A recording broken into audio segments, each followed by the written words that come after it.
Hello and welcome to another Frackin' podcast. I'm Marty and I'm here with my co-hosts.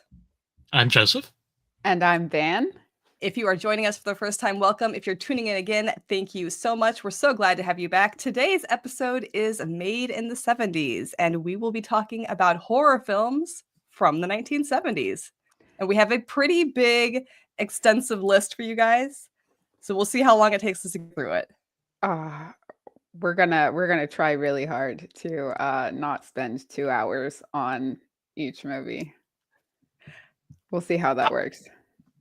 I'm gonna be honest. I'm okay with that because some of these are not my favorite.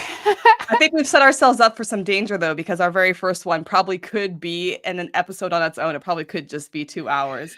I put it at the beginning very specifically because I knew we were gonna ramble about it. I knew we had a lot to say. So if we get it out of the way first, then All I right. was like, okay, we won't spend too long. Let's get started on Alien then. Alien. This is a fun one because when we did the series last year for the movies in the 80s, I think most of us thought this was an 80s movie. Yes. And then we were surprised to find out that it's right at the edge. It's right at the cusp there. 1979. So it barely made it. I actually looked through and I think most of the ones we're talking about are from like 1975 to 1979. So the later half of the 70s is really where we pulled from. But I think it's interesting because when you look at, like, I watched Alien again this morning just to get the vibe of it over.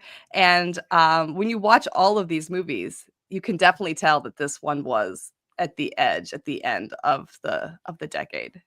It just feels like it has a lot more of everything going for it.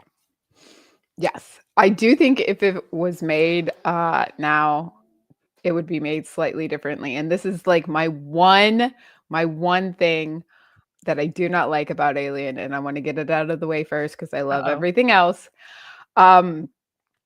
Towards like the second half of the movie, when it's mostly just Ripley, we get a lot of flashing, and that would never happen in a modern movie. Like strobes constantly. A little bit of strobes maybe in a modern movie, but it's just like 20 minutes of strobing. And it gives me a headache if I don't like look away from it. So like as much as I love the movie, it's very hard to watch that portion for me personally. And that would not be made in modern day. They wouldn't do that much strobing at all. No, but they would do a lot of lens flare. They would be lens flares. Yeah, that's true. I hate lens flares so much. It does not give me a migraine to the same extent that strobing does. See, I'm okay with lens flares. I like them. I'm that very small in moderation. In moderation, I love it when it is like the only lighting thing that you know how to do. I think all lighting features should be used in moderation, except for just basic making sure you can see, right? Making sure you can see in modern film and television? You can't see anything on TV. Everything is so dark. I can't see a thing. Everything. I do like an older film where you would light one candle and it would like illuminate everything on the screen for you to see. I do miss that. Like, give me movie magic. Let me see what's happening. Practical effects. What about yeah, the practical. I mean, and I think that's where, for me, the 70s really, I liked the practical effects of most of these films. Most of these films. And Alien, of course, being there at the end, this one was just incredible. To think that, like, for the majority of the movie, this is somebody in a costume. And then the face huggers. I mean, I have to hand it to the people who do Alien because, like, have you guys seen the Alien Earth series yet? Yeah, I'm halfway through it. Okay. Well, no spoilers, of course, but they've tried to redo the practical effects on that series as well. And I love the Alien franchise for doing that. I prefer practical effects almost always. It gives a bit more realism that I can really appreciate. I don't think we get with a lot of the special effects, even though they're really good, right? And they're used properly, great. But when you're dealing with an alien monster, come on, you Yeah. want practical effects.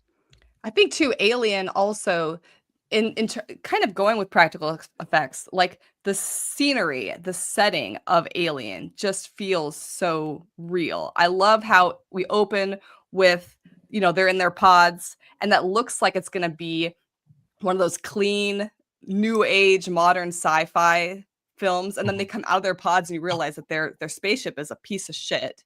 And actually, the world that they live in is actually a dirty, gritty world. And I like that. I like that kind of sci-fi where it's like we're in the future, we're more technically advanced, and yet we're living in a shithole kind of situation.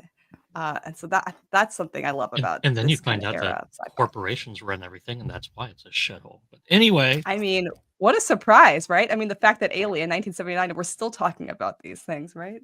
It's still relevant. It's The story still is still very relevant. relevant. I love that for us. So much fun. It is interesting to see the amount of sci-fi that still has that as a model, where in the future we're bebopping around space, but everything's owned by corporations. I think I've read like 3 sci-fi books this year that have that as a Mhm. basis. Like they're in the future, and these are more modern books, not from the 70s. So we're still using that model. We still have it. Well, I think it's something that hasn't It's so changed. It hasn't real. changed since the 70s, and I feel like sci-fi writers are saying it's not going to change even in the 2070s and the 2170s. We're still going to be fighting this situation. It's it's a good backdrop, I think. It's very relatable for the viewer. We get What about go ahead. No, go for it. I Finish. forgot. Oh, well, I was just going to say, like, what did you guys think about, like, because while I was watching it again, now with the context of our episode, I was thinking to myself, is she like the first kind of badass female protagonist character in horror that like makes it? I mean, she's not the first final girl. We have that on this list as well, but like, but okay, so but there's a bit of trivia here, right, with okay. Ripley. And yes, she is well known as the first real badass, like well-developed female lead character Oh, I know in what you're gonna horror. say. And you know I know what why, you're gonna say. right? The Yeah, role we was Because she all was written written for to a be a man. man, right? Yeah, the Yeah, role was written for yeah. which But I mean, I hate that. I love and hate that. I love and I hate love that. and I hate love that. that she got the role and changed it and set a standard, a precedence going forward. but it's almost like if you write a character to be like a well-developed character, it almost doesn't fucking matter. Right. Yeah. I don't know that any of the characters on the ship, I don't think gender played into their characters at all at any point. Any of them could have Which been any gender and it would not have affected the storyline at all. I For me, the do. only one would be Cain. For me, it feels important that Cain is a man because of the Okay. symbolism behind the alien reproductive. yeah, I But was other gonna than say that, that. Yes. yeah, other I than that, feel you're like right. yeah. But beyond Kane, They felt interchangeable. They did. Because at the which is core, right, really cool. they're all just like blue collar worker types, with the exception of, the company man, right? But I mean, yeah, so they could be anybody. And I like that they showed that, you've got like characters like Lambert and Ripley alongside everybody else. That it didn't just have to be a ship full of men. Oh, like we watched in The Thing last year Right. that I ranted about. I was like, this is great. This is great. I did watch the original Thing a couple weeks ago, and there is a woman on it. She's completely unnecessary. I'm trying to. I think. Are you talking about the original, like the old one? original black and white? Yeah. There is a woman Yeah. in it, and her character mostly is there to look pretty. So like taking it out might actually be better for feminism. I'm sure we could have like done something 2 steps, more, but I try Yeah. to remember to watch these things in context of what's going on in society as a whole, Yeah. right? So yes, Right. which sucks, but But I think it's interesting too, because right before we started the podcast, Joseph and I were talking for a minute, and this entire list of movies, and I think Alien falls into this as well, of course, is half of them seem to have a very kind of outdated perspective when it comes to the female characters. And the other half seems to be like very feminist forward approach, which I think yes, is interesting. that is very interesting. It is. The 70s were a very interesting time. that's putting it mildly. Well, I don't remember it. I wasn't there, so Okay, I've heard that it was very interesting. I'm not. I was there for like 18 months, so Joseph was there for Alien. He's like, I gotta Yeah, get you here were there for for Alien. Alien. I was You were there. there I for was the yes. important bit. Joseph's like, I'm gonna be boring because I gotta see Alien, and then we can continue. That's exactly how it happened, right? I willed myself into the Sounds beam correct to because me. of Alien. I mean, that's what I would say. I see no better reason to. I mean, as I've gotten older, I would have to agree with that. Oh, the other thing I love about Alien, which I don't, if I'm remembering correctly, with one exception, it's the only one where like we save the pet, right? We do save the pet. That's a We very do save. important one. Actually, the last one Amityville- on our list, yeah, we there's saved the one pet more. too. There's one more Which on the was- list where the pet gets saved, but I was like, the whole time I was like, oh yeah, to me, when I first saw it, Jonesy was like one of the most important characters to me, and it was so important to me that not only did the woman survive at the end, but that the cat survived. I mean, the cat was important. The cat was really important. And I feel like when you move forward into like the 80s and stuff, that doesn't happen as much. Like all the Stephen King like remakes, the animals always they never make it, right? Which to me is wild because I know he's a dog lover. But yeah, I feel like it wasn't until like I feel like we in the 70s we're saving the pets, in the 80s and 90s we're not saving the pets, and now we're going back to like saving the pets. I feel like we're saving the pets for the most part now, which is good. 80s were a really bad time for pets. They really I feel were. like they Completely were. off topic, by the way. But The 80s were bad for pets and teenagers in movies. Oh my goodness, the 70s weren't great for teenagers in movies. That's true. Oh, do we have any final thoughts on Alien before we move on to our next film? It's such a good movie. It's just so good. I mean, we could spend the whole podcast talking about Alien. we could. And there's so much about Alien. There are so many details that relate to like what was going on in the world, and so many like tropes, both in horror and sci-fi, that it kind of like not necessarily started, but definitely imprinted, I feel like, on the film industry.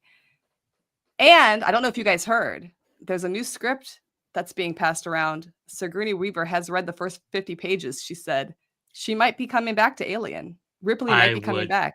Be stupidly I would love excited. that. I mean, I saw a mini interview with her the other day where she said that somebody's written a script. She's read the first 50 pages, and if the last 50 pages are as good as the first, that'll be the only way she'd return to Alien. And so I am very excited. The other thing they're saying is that it would take place post Aliens, and then consider 3 and 4 as like never having happened. Oh, interesting. But I actually kind of like that idea. I'm going to be completely honest. I did not love 4, so I'm okay with this idea completely. There are parts of 3 I don't like, for obvious reasons that we won't get into. But I am excited to see. I'm excited what- to see if it happens. Yeah. If it happens, I will be very excited, and I'm sure I will love it. Yep. Without a doubt. Yep. I can always Okay. use more Ripley. Always. Are we ready Here we go. to move on? Yeah. Invasion of the Body Snatchers, 1978. Oh, I love this film so much. The pacing and storytelling is so different than anything I would watch probably for the last it's very 70s. The pacing is very 70s. It is almost at the end of the 70s, but we're not really getting kind of that 80s pacing that we got in Alien. This is still very much Still very slow 70s. and meandering. I feel like that slow and meandering though was kind of an homage to the 56 version, which is very, very slow. But I grew up on the 56 version. I never actually saw the 70s version until like much later in life. And so like I was always like, I loved the one from 56. And I love this one because of the cameo of the actor from the original one. He like shows up for a split second and he yells his famous line from the original film in this one. And it's just it's the guy that runs out in front of the car. Yeah. Now So that you good. mention it, okay. So I did But I mean- also grow up in the 50s one. So this was my first time watching this version, I think. This is your first time? Oh, it's so I love it. What did you I love it. think as a first-time viewer? What were your thoughts? I honestly liked the movie. And I thought it was pretty well. Okay, so Elizabeth, I thought was a great character, but I kind of feel like it just like she's a character a specific way the entire movie, and towards the end, she like just falls asleep and poof, and that's it. Yeah. Like she manages to like twist her ankle at the very end of the movie. It just a couple of things about her death frustrated the hell out of me.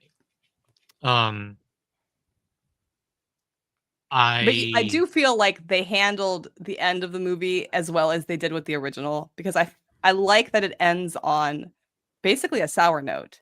It leaves you like, oh, this is not good for us, right? This is very bad. I did like that.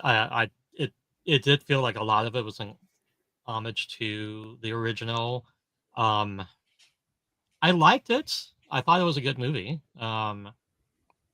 Jeff what about Goldblum Leonard being in there. Nimoy's sudden appearance? Did that surprise you? I love him so much. I was watching it, and then I had turned away from a split second to do something, and I heard his voice. I'm like, wait, what the hell? I had forgotten that he was in it when I was doing the rewatch, and I was like, oh yeah, that's right. Because it's just so random, and I feel like he plays the most Leonard Nimoy character ever. Like it feels like if Leonard Nimoy wasn't Leonard Nimoy, that's what Leonard Nimoy would be. That's who he would be. That's what it felt like to me. It is a very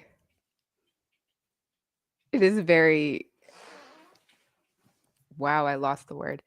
It is a very him character, and I loved seeing him, and I loved his character throughout the movie because we kind of get him. We're introduced to him, and then he's kind of just like gaslighting all these people. Like, you just got to go home and work on your relationship. Yeah. People just throw things away. You got to go home and calm down. You just got to calm down. And when I got to the end of the movie, I kept thinking, when did he turn? Or was he always? That's the thing. We don't get a clear answer to when he turned. So he could have been this body snatched alien the whole time. The whole time we saw him, which would make sense that he would be sending these people, go home, work on your relationship. If your partner has changed, that means that they're going to change you. So just take a nap. It'll be fine. You'll feel better when you wake up. He gave Elizabeth sedatives or whatever, didn't he? And then he does that again later to like make them pass out so they will change. So I like the headcanon that he was snatched the whole time. Like, I mean, they keep on finding them. it makes sense that he was the reason they kept on finding them, right? Like, Although don't now that I think about it, it's kind of funny that whole like he's like, oh, just if you go to bed and take a nap, you'll wake up feeling better, because that's kind of what we always say to people when they're down or they're sad, or like, oh, take a Yeah. nap, you'll feel better when you wake up. And these Yeah. people literally do feel better when they wake up because they're not themselves anymore. They're no longer human. But what about, I feel like the male cast here was totally stacked, but it was an interesting Oh. cast because it's not like what you would expect nowadays. I feel like if they made this movie now, you'd have somebody like Glenn Powell playing like the Donald Sutherland role. You'd have like a stacked cast of very handsome actors. Not to say that Jeff Goldblum is not, because he is, but like Absolutely gorgeous. for the comparatively speaking, everybody's very normal looking, right? You've got Leonard Nimoy, you've got Donald Sutherland, you've got Jeff Goldblum. I'm just like, yeah, this is like very realistic. This is just normal looking dudes. I Be feel like careful. Van was about to she was posturing up. I know. no, she's I throwing down wasn't. for I Jeff. wasn't. I swear. Jeff is my boy. Jeff's my boy. I mean, we all love obviously. We love Jeff. I do miss Hollywood casting people who looked like people. Yes. It's a big conversation now where And I everybody think looks Alien the did that same. too. Alien did that too. Everybody looks normal. Yeah. I normal. think all Everybody of the looks ones on our average. list, people just look like people. Mhm. But that's just Yeah. very 70s. I'm sure there were some movies in the 70s where, the whole cast was stacked or beautiful or whatever, but we've gotten to the point now where everyone looks very similar and is kind of boring, and there are these very exact features that we look for. And I just kind of find it boring to watch. I like watching actual people, and I find most movies more relatable when the people look like people. Especially horror. It's really hard to watch horror. And I had a conversation about this recently. If you have an actor or an actress that is supposed to be emoting with their face, and they've had too much work done to their face, which if you want to get work, that's great. But if you're supposed to be making me feel an emotion and you're trying to convey this emotion, you need to be able to move your face. I agree. And I think too, just thematically, what a lot of horror movies are about, the themes that they touch on, the cultural awareness, it makes more sense to me that the people in horror movies look average, because we're talking about things that affect average people, right? I mean, if we want to get into I like this. You got to enjoy people's flaws. I love that. I do love that. So accurate. Super Yeah. accurate. So true. I mean, yeah. No, I don't know where I was going with that. I was just thinking about what you said about everybody looking the same. And we have kind of a movie that kind of touches on that later, where everybody is basically kind of the same. In the same way that Body Snatchers is a little bit, but like more like society driven. And I think, yeah, unless that's what you're trying to say with your horror film, it definitely makes more sense to have just average looking people as your performers. There's a lot that Hollywood, I feel, does a disservice to themselves on, right? One is the lack of practical effects, like we talked about. The other, Yes. like the casting choices. Like, look, it's great to have good looking people in movies for specific roles, but also I feel that we have lost a lot of the relatability lately, because like there's a scene in the Avengers where Scarlett Johansson of all people looks at Steve Rogers, and it's like, I would sit this one out. They're basically gods, and like it's just everybody in that scene was like ridiculously good looking and just like not relatable at all. Like, and don't get me wrong, like I thought great acting. Scarlett Johansson did that part amazing and brought something to it that wasn't just shallow, but at the same time, like how much better would have it been if at least some of the Avengers more resembled regular people, right? Yeah. Oh, I think, Like, and I think if you really want to see this outside of like these genres, I mean, look at period pieces, modern day period pieces, where everybody has an iPhone face, except it's supposed to be the 1860s or the 1880s or the 1910s. yeah. That's very distracting. That's when Yes. somebody's had so much work done that you can tell that's not a natural look for the time period. And even if you put them in the right clothes, it just doesn't fit. Yes. Yeah, that is definitely a disservice that they've done for their storytelling. Which, Because that, going back to the movie, I Yeah. feel like your points were spot on, right? Like, everybody's very relatable, and yes, Jeff Goldblum's a very handsome man, but he's also a Gorgeous. very, very human-looking man. human looking. That's good. He does look Um, human, At least for the first half of the movie. right? But I mean, Okay. I think Invasion of the Body Snatchers, I don't know. I think this is, and for me too, Invasion of the Body Snatchers, it goes on the list with a couple other movies that we're talking about.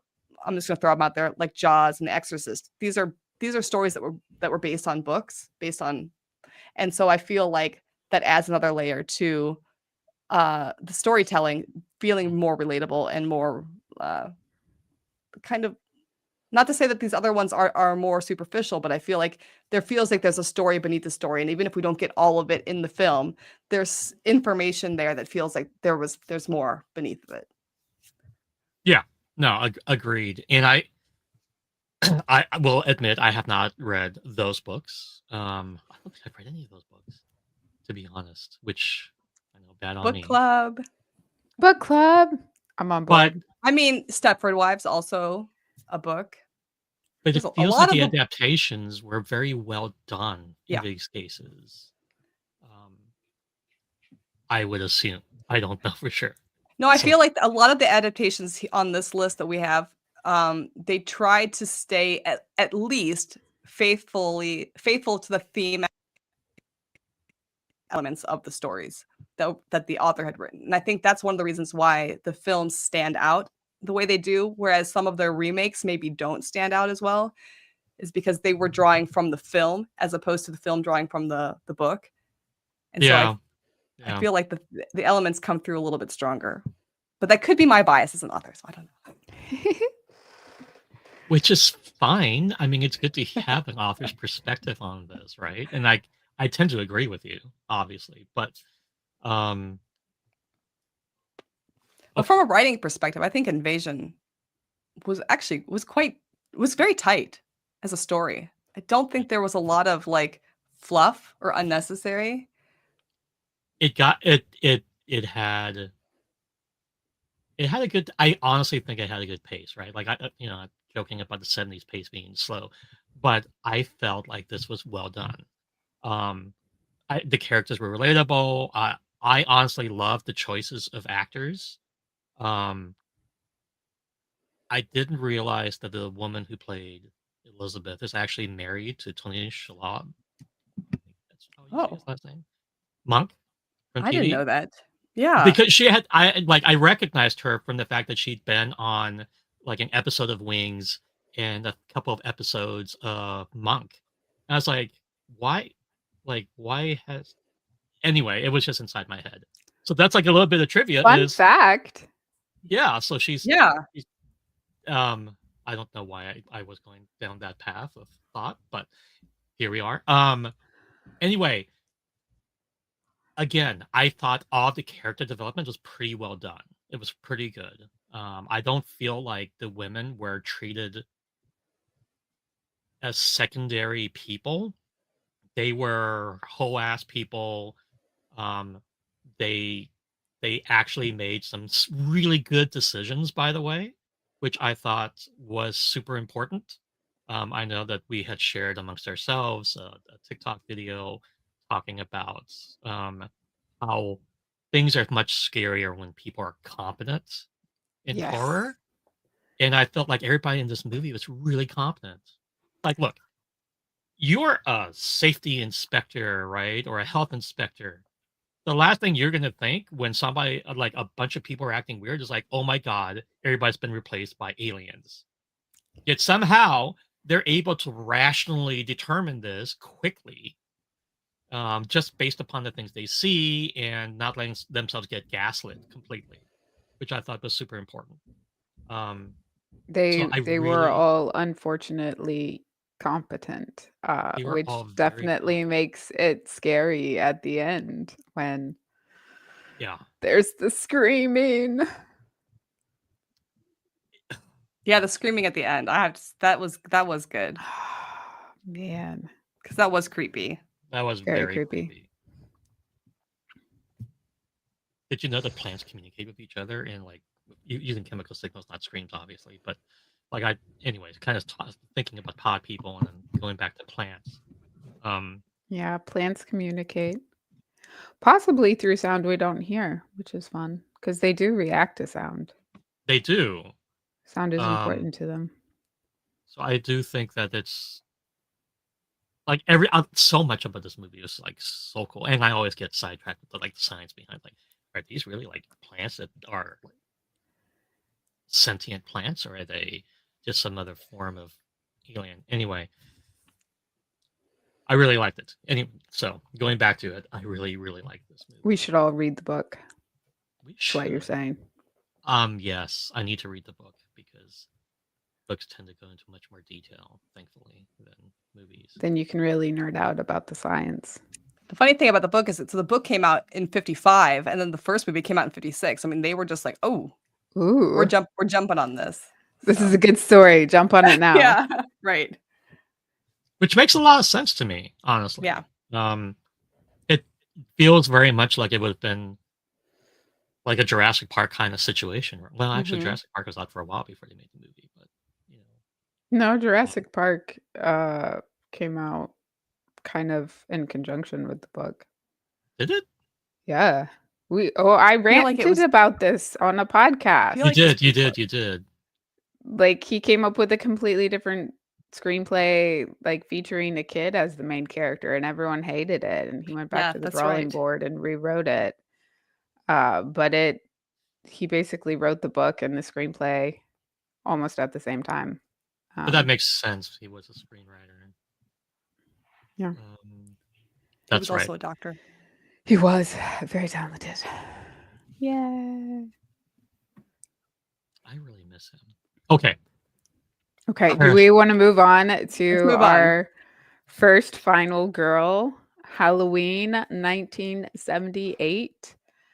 I love this movie. I like this too, but every time I watch it, I have the same response that I did the very first time I watched it as a kid, and it was like, I was like, everybody looks so old, right? And I kept thinking, like, did people look old back then, or are all these people old? So I actually looked it up, right? Because I was like, I'm like, she looks old, right? But she actually is not old. She was probably like 19 when she filmed this. She was really young, yeah. But her friends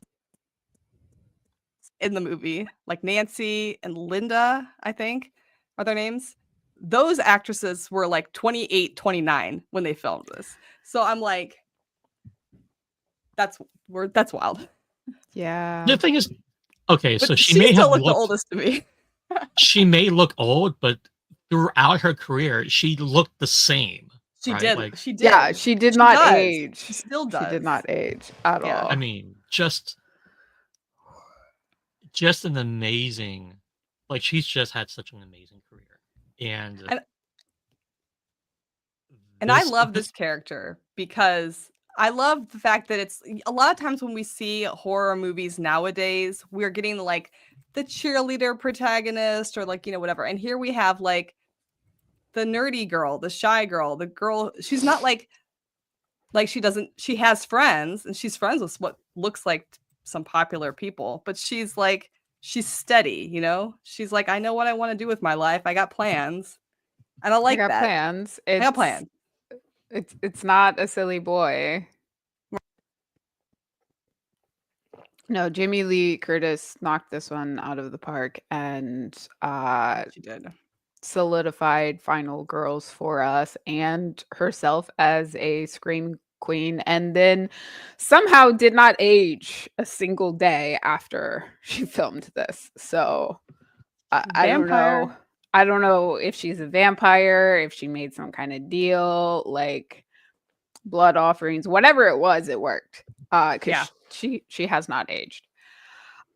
I watched this with my teenager because my teenager wanted to go through and like watch classic horror. And that's not just like old black and white horror, but like anything foundational. So we've been watching all sorts of things, and I was like, this is definitely one of them. What did the teenagers say? I need to know. The teenager had opinions, mostly that teenagers are stupid. He likes to shout at the screen when the characters are doing stupid things, which in horror movies is very often. He Especially did not the like slasher watching ones. The Thing. The Thing really bothered him, as did Predator when we watched Predator, because you have, you know, a whole cast full of very competent people being competent. But in this one, he just had questions at the beginning, like why would you teach this mental patient how to drive? Who taught him how to drive was the first thing. As soon as he got behind the wheel, like as soon as Michael got behind the wheel, he's like, who taught him how to drive? They better explain love it that later. somebody- And they do. Somebody I love taught that this they maniac do. to drive. I'm just like, Right? why? What? Okay, first So I off, also who's watched teaching? Halloween with somebody who'd never seen it before, and that was their first comment as well. Was like, "How does he know to drive? Who It's a taught good him?" And then the comment. guy's It's a like, good comment. "Who taught?" Yeah, yeah. Okay, so that aside, because now I'm never going to stop thinking about this. Some things that I really liked about Halloween. One, John Carpenter, right? I think he directed this one. He's one of my favorite directors in Hollywood. Same. Mostly because he does independent movies. This movie was made with a $300,000 budget and made $70 million, which was Wow. The dream. an amazing hit, smash hit at the time. Yeah. John Carpenter is very much anti-establishment on things, so He was very anti-sequels too, wasn't he? Didn't he notoriously not want Halloween to have any sequels?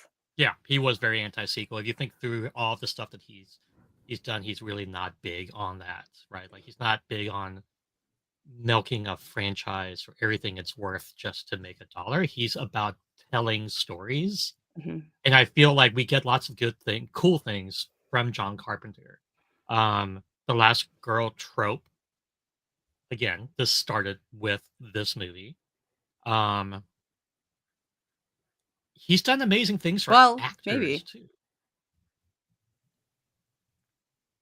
What do you mean by maybe? Dig into that. Oh, well, this other movie on this list I think was before this that I feel like might have inspired him to have The Final Girl. Okay. I'm not sure. Okay. We'll have to check the dates.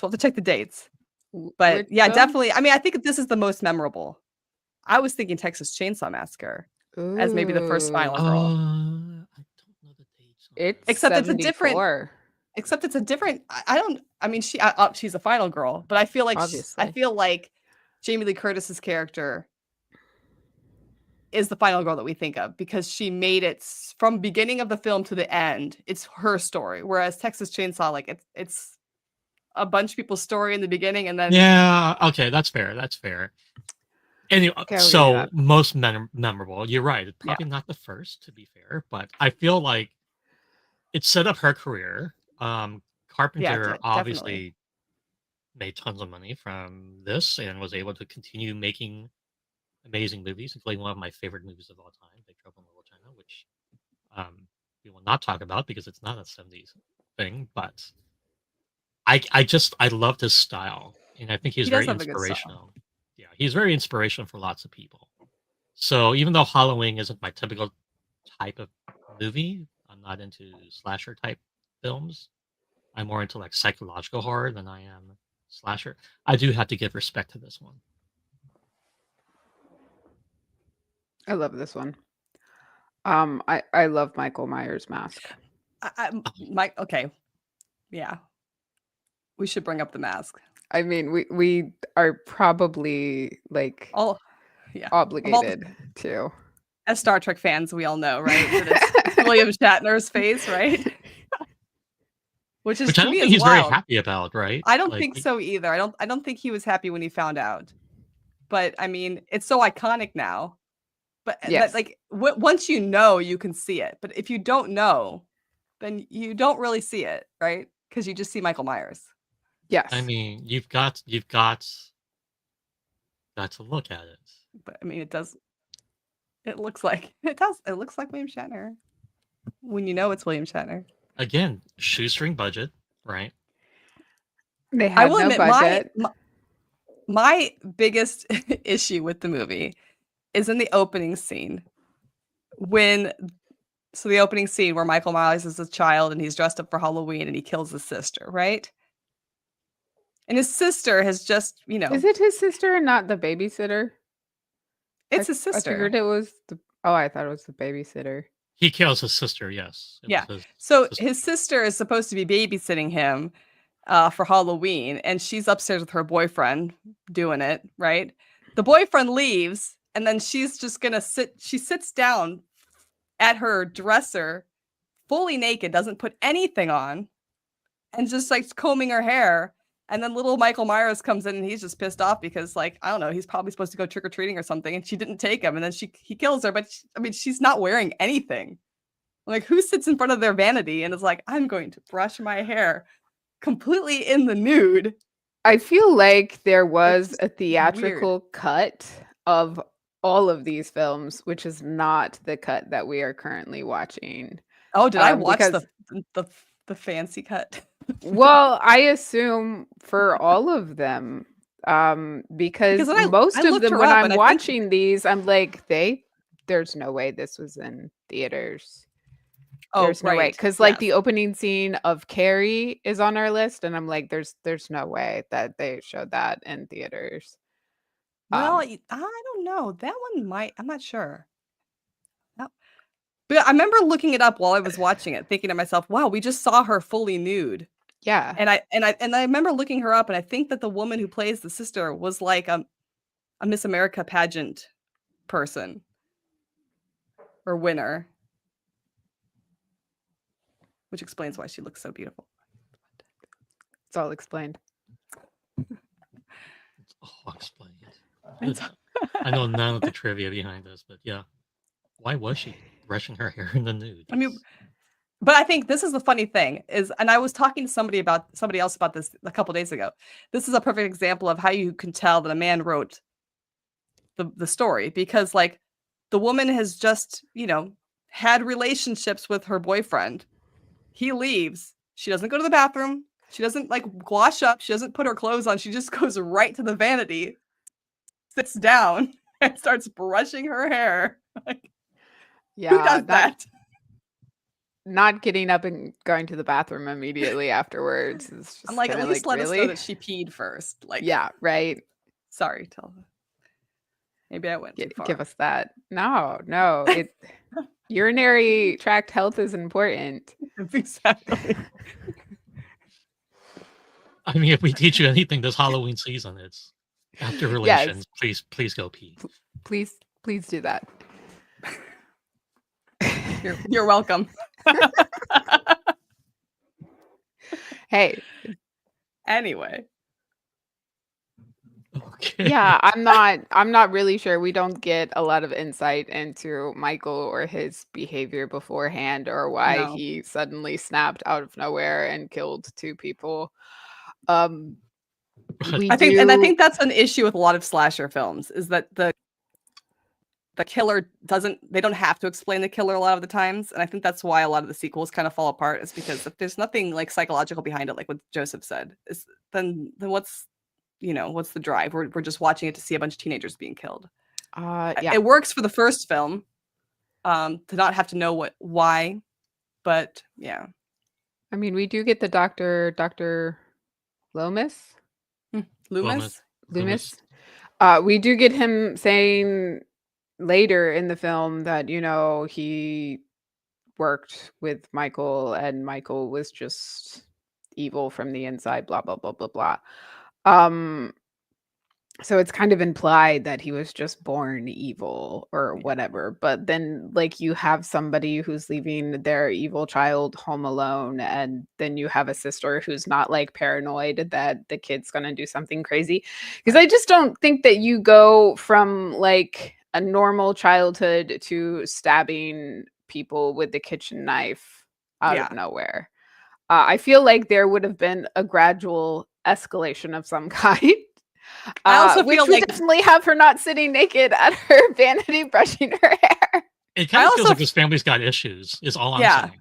well, the family's got issues, and the therapist has issues too. I'm like, how can you not find your own car? I mean, he's driving around in your station wagon with your logo on the side. Oh my Why god. don't you just tell the police, look for our station wagon? It has the name of our like institute on the side. Yeah, the car came up a couple times during my recent rewatch. Like, there it is again. Is There it nobody goes, paying and attention? He just turns around and he misses it. Yeah, but why isn't the sheriff looking for it? Like, it's not being hidden. He didn't switch out cars. Because the sheriff is busy because somebody robbed the hardware store.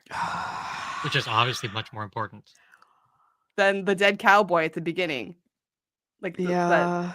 I don't know, it's wild. It's wild. But like it's only wild in like after, like when you look at it afterwards. So it's, I feel, a very good film, especially for its budget. It does feature the trope that we get a lot throughout horror films, that as soon as the characters have sex, they're gonna die. That is very reoccurring. There's a movie I think that came out in the 80s, and now I can't remember what it's called, where that's the entire premise of it, just about, is centered around teenagers. Oh man, what is this called? My brain doesn't work today. But it becomes so common of a trope that in the 90s Scream, when the character is breaking down all of the tropes in horror, that is one of them. Like, as soon as you have sex, it's over. You're dead. Mm-hmm. So this, I think, establishes both Final Girl, and it definitely probably is, if not the film, then probably the most popular film where all the teenagers die after having sex.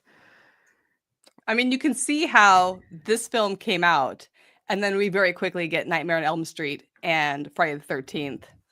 Yes, coming out in the years after. Yeah. Yes. Which I didn't realize Halloween came before those. I didn't either, actually, but now that I've seen it, it obviously feels like it did. Yeah. I think we discussed last year when we were doing 80s movies that we thought that this one was an 80s movie with Nightmare on Elm Street and Friday the 13th. Mm-hmm. Yeah. This does predate those by a few years, but those were both early 80s too. Yeah. But I think as knowing that this was so successful, it makes sense that other people would try to capture that kind of same spirit, right? Yeah. Yes. Which absolutely goes back to And I feel like this slasher final girl teenage thing continuously comes back, because then in the 90s we get like I Know What You Did Last Summer, we're getting Scream, Urban Legend, and then it kind of faded out. And I feel like we're going to see a resurgence of this right now too. If anybody who's listening, if you're a big reader, book series right now, like the slasher final girl books are back, and they are like super hot right now. So I feel like we're gonna, in the coming years, we're gonna see more movies, like The Clown in the Cornfield and that kind of stuff. I do like how things cycle around. I do miss it. Is fun. Yeah. It is. We're also on a vampire cycle right now, so I can't argue about that. Yeah. I don't think we have. We did not put a vampire film on There's here. no vampire one on here. That's pretty remarkable. I made this list, and after making this list, I was like, why did I make this list? Especially while watching it. Which brings us to our next film, I think, because I want to complain about it. Because one of the things I don't like in horror is children. I And this is one of prefer my favorite movies horror without movies children. ever. I'm not saying it's not a bad horror movie. I'm saying I have a preference for Yeah. the pets not getting killed and just Yeah. no children. Okay, children are creepy enough. I don't need them to be creepy in a horror film. Yeah. And then I made this list, and there's quite a few kids. There's creepy kids. And Creepy this kids on the list. Are we ready? Speaking of creepy kids, Yes. are we... Let's move on. Let's show it. The Omen from I love this movie. 1976.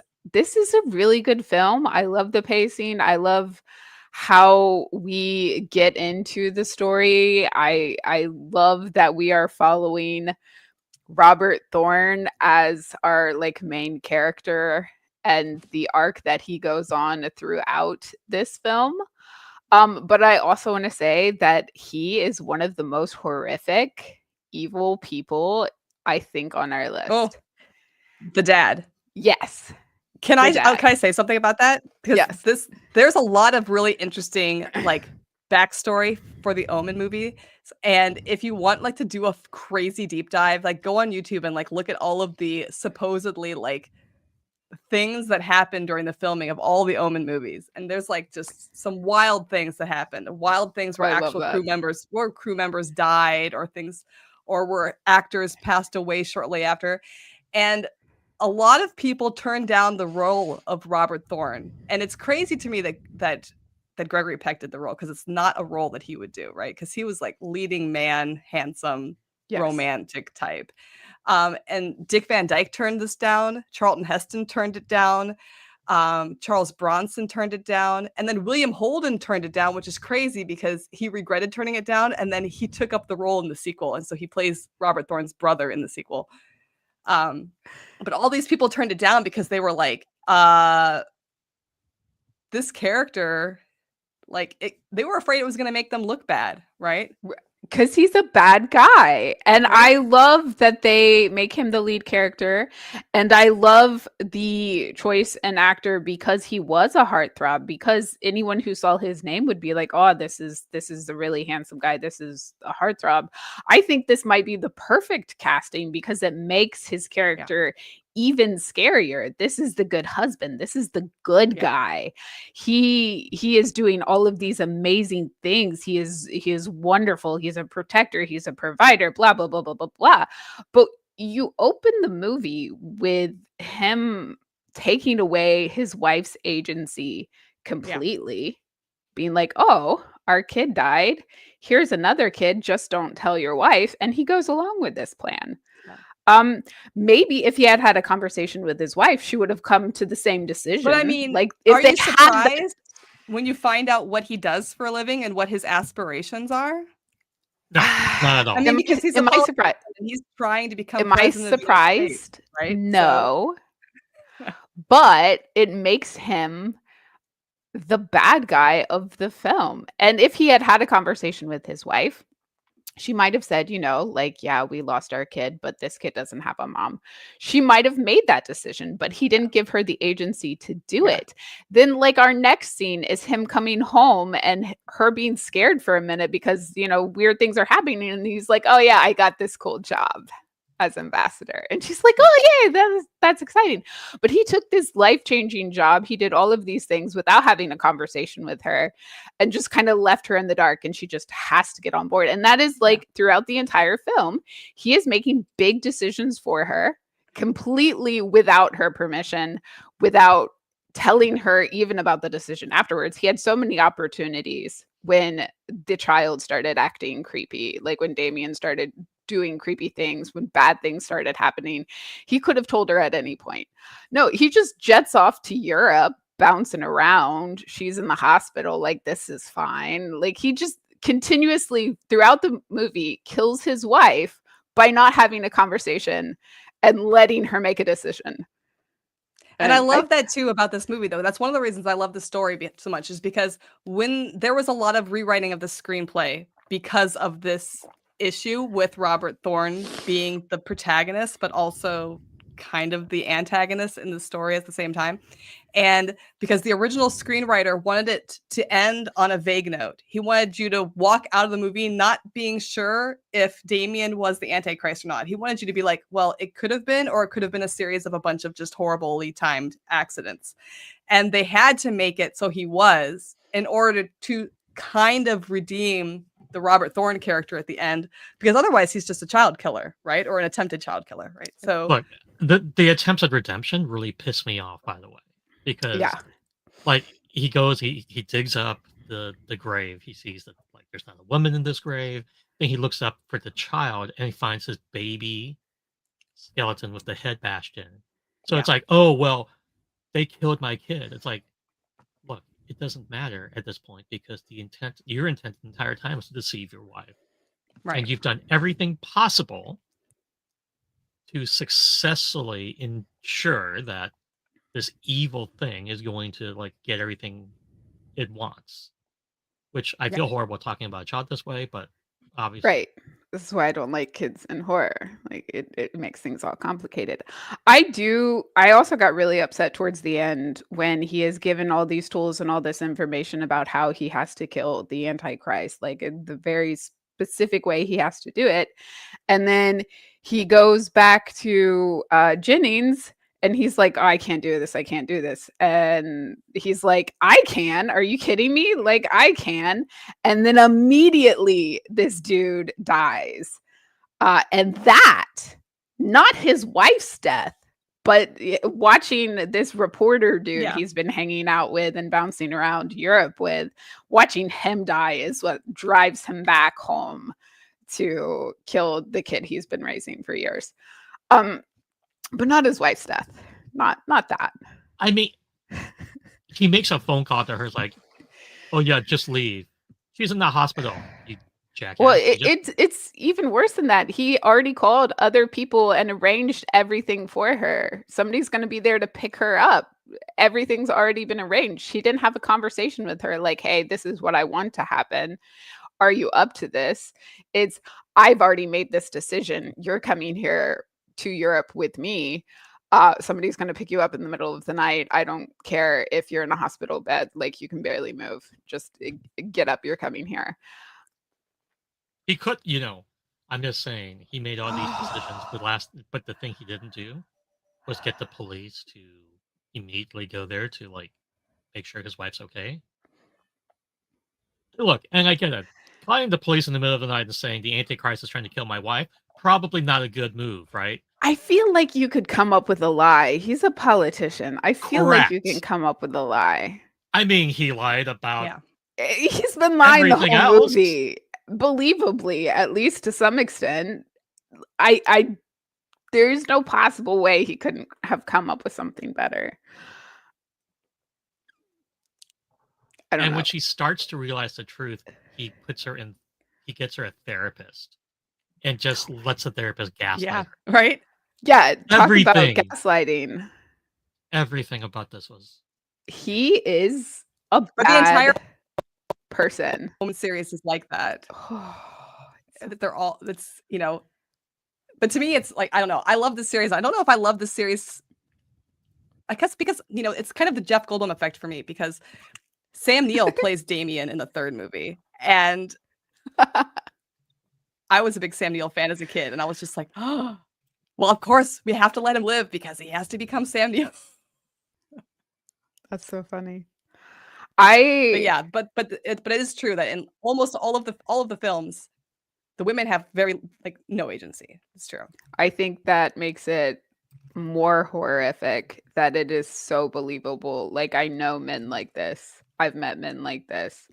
I can see this happening. And I think we had a discussion when I was complaining about it in our group chat or whatever, that you sent the book about horror that I have to get and read now. Yes. Talking about domestic horror. And I think that's a really good word for it. Yeah. And we have several on the list that fall under that category of domestic horror. And it is interesting that we had those movies in the 70s and 80s, and then it fell out for a few decades, and now there is a renaissance, which horror movies are a reflection of the times. They are a Society. reflection of society. So the things happening in society are very relevant to horror. Horror is very political, and I think there are some films that have come out recently and some shows that have come out recently. The Handmaid's Tale being a wildly popular show that people were like, this is a horrific show. This is a horrific show. And some people are like, oh, this is a template. Let's just do everything that we see in this show. We're definitely going to see it more in horror on film, because right now there's a massive renaissance in literary horror. Like, I don't like the name of it. They call it pink horror because it's about women or written by women. It's like the horror of being a woman essentially in society and how it never works well for the woman. And so there's a massive renaissance right now. There's also a massive renaissance of female-driven cannibal stories, and that's definitely coming from society. That's definitely coming straight out of society right now. Like, if you go to the bookstore right now and you just ask a bookseller, like, where do I find like my feminist cannibal literature, you're gonna go straight to the section. There's gonna be a full shelf. I think definitely. I don't know how many out of, like, female cannibals I have read this year, but it is up there. Probably my favorite book of the year. It's a lot. Is cannibal horror. Okay, I am completely clueless about this, but there's so much. I not made you like you read said, like Bloom? Oh, you got to read Bloom. It's not even very long. You could finish it so fast. There's so many. There's so many books right now that are so good, and it's just like women eating everything. And I love that for them. I love that for them. But I mean, I feel like you see it coming out of these movies from the 70s. We see, like we said, half of them feel like they're very anti-women and they're not giving the women any agency. And then the other half of them are trying to show them a more progressive side of the female character. I some of them are more successful than others, but obviously this entire list is they're all written by men. I'm pretty sure. So I believe so, actually. Yeah. Okay. But I do have it. But before we switch, I do have like a cool, like a fun, like trivia about the Omen that I liked as a kid. So there are dogs in the movie. That's like Rottweilers, right? Yes. And they're supposed to be kind of like hellhounds or whatever. So originally they wanted German Shepherds, but at the time they were filming in England, and there was like a quarantine law against German Shepherds in England, and so they had to they couldn't bring their dogs over from the U.S. And so they had to use local dogs, and that's why they ended up using Rottweilers in the film. Which to me, I actually think they look more like hellhounds. They're scarier to me. But then I approve of this. Watch the remake. The remake was filmed in the U.S. and they used German Shepherds. And I don't think it was as successful. I would not pick German Shepherd as a hellhound. I don't know why. I don't think anything with much fur in my head, it has to have no fur or like the very, very short fur, like a Rottweiler. But that is my personal mental image of a hellhound. Yeah. Mine too. When I think of hellhound, I still think back to Ghostbusters. Anyway. Maybe that is why I don't think they should have fur. Maybe Ghostbusters is why I think that. Honestly, that might be the case. Could be. I see the gatekeeper and the keymaster, and they didn't really have fur.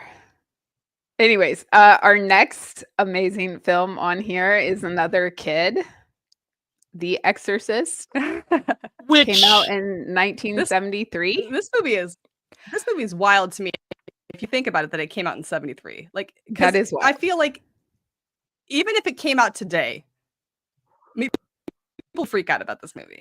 The practical effects in this movie are fantastic and phenomenal, and I really enjoyed them, and I do miss practical effects like this. I will say this is another one that I watched with my kid, and my kid did not like this one, and it was not because he thought it was scary. He was like, it's just icky. It just made him feel like gross the whole time, and he's like, that's not what I want from a horror film. It just made me feel gross. But I think that's good that does that. I think that's what it wants you to feel like. Yes. And I'm like, I think the movie did what it was supposed that to do. is the goal. I Yeah. think that's Yeah. what it is going for. And you know now that you don't like that type of horror. There are different types of horror, and I don't love them all. We talked about watching Texas Chainsaw Massacre, and I went through, you know, a brief overview of it, and he chose not to watch that at all. He's like, "We'll wait a few I years mean, on fine that one." choice on his part. Yeah, I would. Yes. too. But there are just certain horror films that I don't enjoy, not because they aren't amazing films, but it's just not the type of horror that I enjoy. And The Exorcist for me is the same. I'm not into that. Just it's got to be icky. It's got to be gross. Like it doesn't do what I want. I do love my favorite part about this story though. Like we always remember like the scenes of her in the bed and the head turning and the Yes. up and all that. But like my actual favorite part of this is that her mom is a movie star during all of this, and we have these scenes. We have these cut scenes of the mom at work, like filming her movie while her daughter is at home, like losing it, right? And I'm just like, but no dad in the picture, right? So it's like she has to keep working to like keep her family afloat, to keep this lifestyle that they're living. And it's like the sacrifices of motherhood here. Like, where does she have to, at what point does she decide, okay, whatever with my job, I got to save my. I think it is very and we actually interesting see that- that we we see that in have the film. her and no dad. Like I feel like that is very fascinating because they do talk about the dad. There is like her shouting on the phone during Reagan's birthday because he doesn't call, he doesn't show up, he doesn't do all of these things. There is a conversation between the two of them where Reagan's talking about another man and the mom's like, no, I love your dad, obviously. And Reagan's like, no, because kids aren't stupid. Just throwing that out there. That's very realistic. Kids are not stupid. They know. They can tell. But yeah, we don't see the dad the whole time. He doesn't come back. But he plays a huge role in what is actually happening by not being there. Yes. Right? And I do like that part of the storytelling in this. He is not there. He doesn't come back. He doesn't call on her birthday. I don't know how hard or how many times he was contacted to even say, hey, all of these crazy things are happening with your daughter.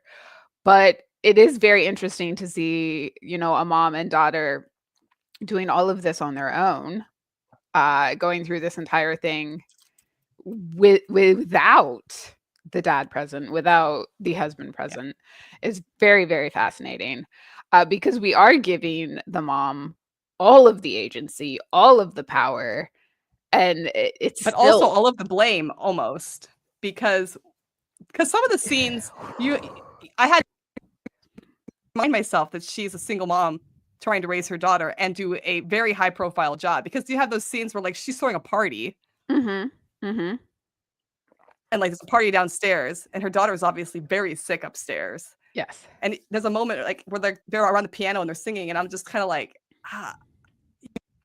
you want to like judge her for it, but then at the same time you're like, oh wait a second, but does she have to do this to stay, you know, to stay like memorable in her field or something like that? You know, it's kind of like, I don't know. It is very interesting. And then you throw the religion on, and it's like, this is crazy. Okay, so a few fun facts about this movie. It was the first horror film. Are they going to be fun or not fun? I mean, they're facts. They're not necessarily. I think they're going to be fun. Tell me. It was the first horror film ever nominated for an Academy Award for Best Picture. Well, I mean, that makes sense to me. And it remains one of the highest grossing ever R-rated film. So, R rating obviously because of the horror aspects of it. But and can I tell you my experience watching it for the first time ever as a kid? Yeah. Go for it. How wait, I went. back up. How I was young too were young. you when you watched I this? You were too young for like every movie you watched, but how Everything. approximate age I had when you a watched The I Exorcist? had a Blockbuster card and a dream. Okay. Marty, I love this for you. same with me, right? Like there are a I'm couple. gonna say that I'm gonna say I think I was maybe 13. I think I was past. Okay. I think I was 13. I was about Reagan's age, I think, when I saw this. And I went to the Blockbuster. I got it on VHS. And it was special edition VHS. I was like, ooh, nice. You know, the ones that were gold framed around the edges. I'm like, ooh, nice. I put it on, did not realize that it came with an hour-long making of documentary that came on before the movie. So I watched an hour-long making of documentary and then watched the movie. So then the movie was not scary at all because I knew how they did everything. I was like, oh, I just ruined the movie for myself. That is Should have been a hilarious, and I love two that for 13-year-old you. VHS. Yeah, I was just like, wow, this is. I thought the documentary was the movie. I'm like, wow, this is very artistic. I'm like, and then the actual movie started. I'm like, oh, I love that for you. but they cut the scene with the stairs, right? They cut, They cut the stairs scene where she's crawling down. I don't think that was where she's going backwards. Yeah, that came Because when I rewatched it this week, it didn't have the stair scene in it. I don't think the original cut had it. I think that was something that was added later. Which, by the way, is like creepy as fuck. It is one of the scariest things on film. I think is her going down the stairs backwards. That is scary. Yeah. This movie made, by the way, $441 million in 1973. 441 million. Wow. Yeah. Like if you think about how phenomenal that is, it's one of the most profitable films ever. And this was made in 1973. So like this is like Marvel's. That's why Beetlejuice has watched it 150 times. Yeah. It's but I mean, I think story-wise, it surprises me every time I watch it. Every time I watch it, I notice something different. And I come out of it like I still come out with the same like icky feeling that I think they want you to feel, but also with having seen something different. It's one of those movies I think the older you get and the different stages in your life, you start seeing the characters from different perspectives and you're like, oh, yeah. Yeah. But I can't imagine like being that girl, being that actress, like, and have. I mean, I feel like if I had to play Reagan at that age, I would have been traumatized for life. She was 12 years old, right? Like when she played this. I mean, it's feel wild. like she was traumatized. Yeah. Another reason I don't like kids in horror movies. Yeah. I mean, there's a lot. But I do have to say is that if you are Oh no, I was just gonna say that if you like the Exorcist movie, the Exorcist TV show that was out a few years ago, especially that first season, it's phenomenal. Yeah. I mean, it is. It maybe succeeds the film in my mind, but like the first season is so good, and they hold true to like what the original film did. And it's wild. I need to. It's good. It's worth seeing. Yeah. Oh, this was also inspired by real events. I believe very loosely inspired. So. Yeah, I think the book was inspired by something. Yeah. So there was a 1949 exorcism of a boy known as Roland Doe. So if you're curious, William Blatty basically took that story and wrote The Exorcist,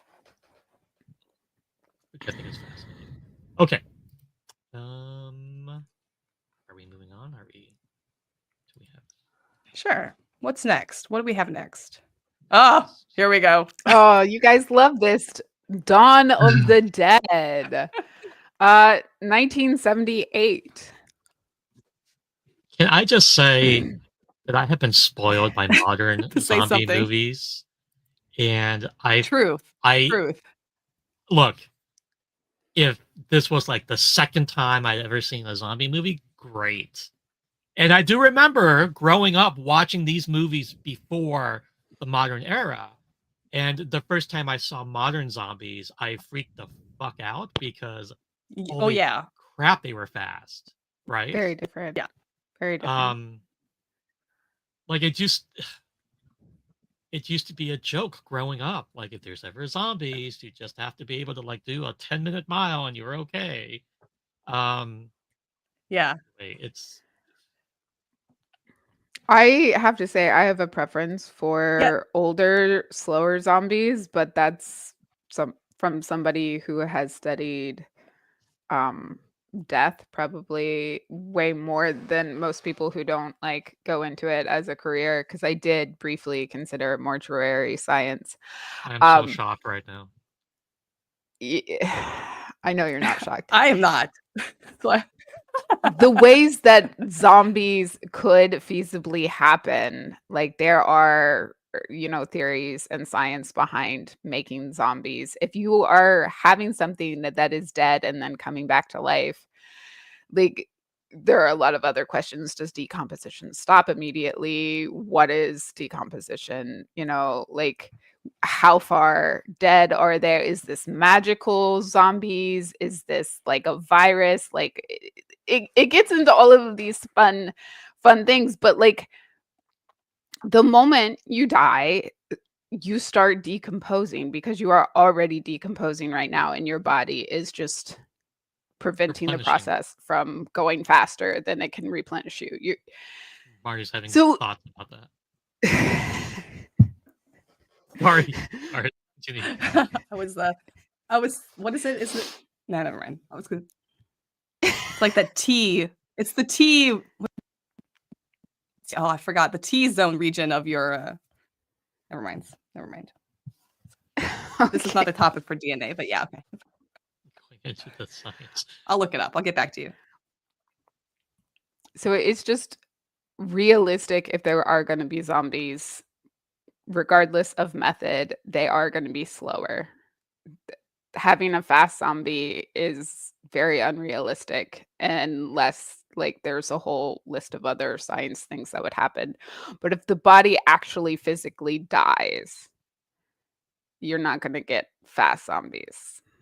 Like, now you could get some crazy viruses or different fungal things, maybe that would then like mess up your brain enough that you would then act like a zombie and be really, really fast. But even doing a lot of the things that we see zombies do in zombie movies and the more modern ones where they're really, really fast, they're doing inhuman things, which unless we're going into magical zombies, it's not a thing that can happen.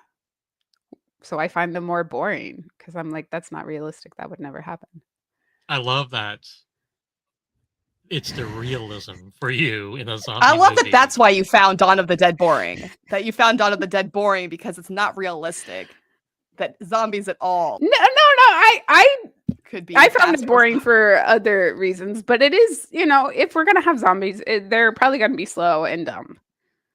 And I love that. I found it boring because it is apart, boring. Right? They would be falling apart. Yeah, they almost definitely would be falling apart the entire time. I will admit this was my first time watching the original Dawn of the Dead, and I kind of grew up on the newer Dawn of the Deads and the newer zombies. So like Joseph, I was spoiled, I guess, by the fast zombies. But not even just that, the zombies were very, I don't know, boring. To me, it was story was just kind of like, what is going on here? So first of all, it's like 70% humor, it seems like, and then 30%. And so I was like struggling with is it supposed to be a funny movie? Am I supposed to be laughing? Am I not supposed to be laughing? Is it like a dark comedy? And then just, what are we doing? What are we doing this small? Like, I don't know. I didn't really have an emotional attachment to the characters, so I struggled. I can see why it's such a foundation of the horror genre. But like Joseph and I talked about before the podcast, Night of the Living Dead is better, right? Much better, I think. I think they definitely made much better choices in Night of the Living Dead.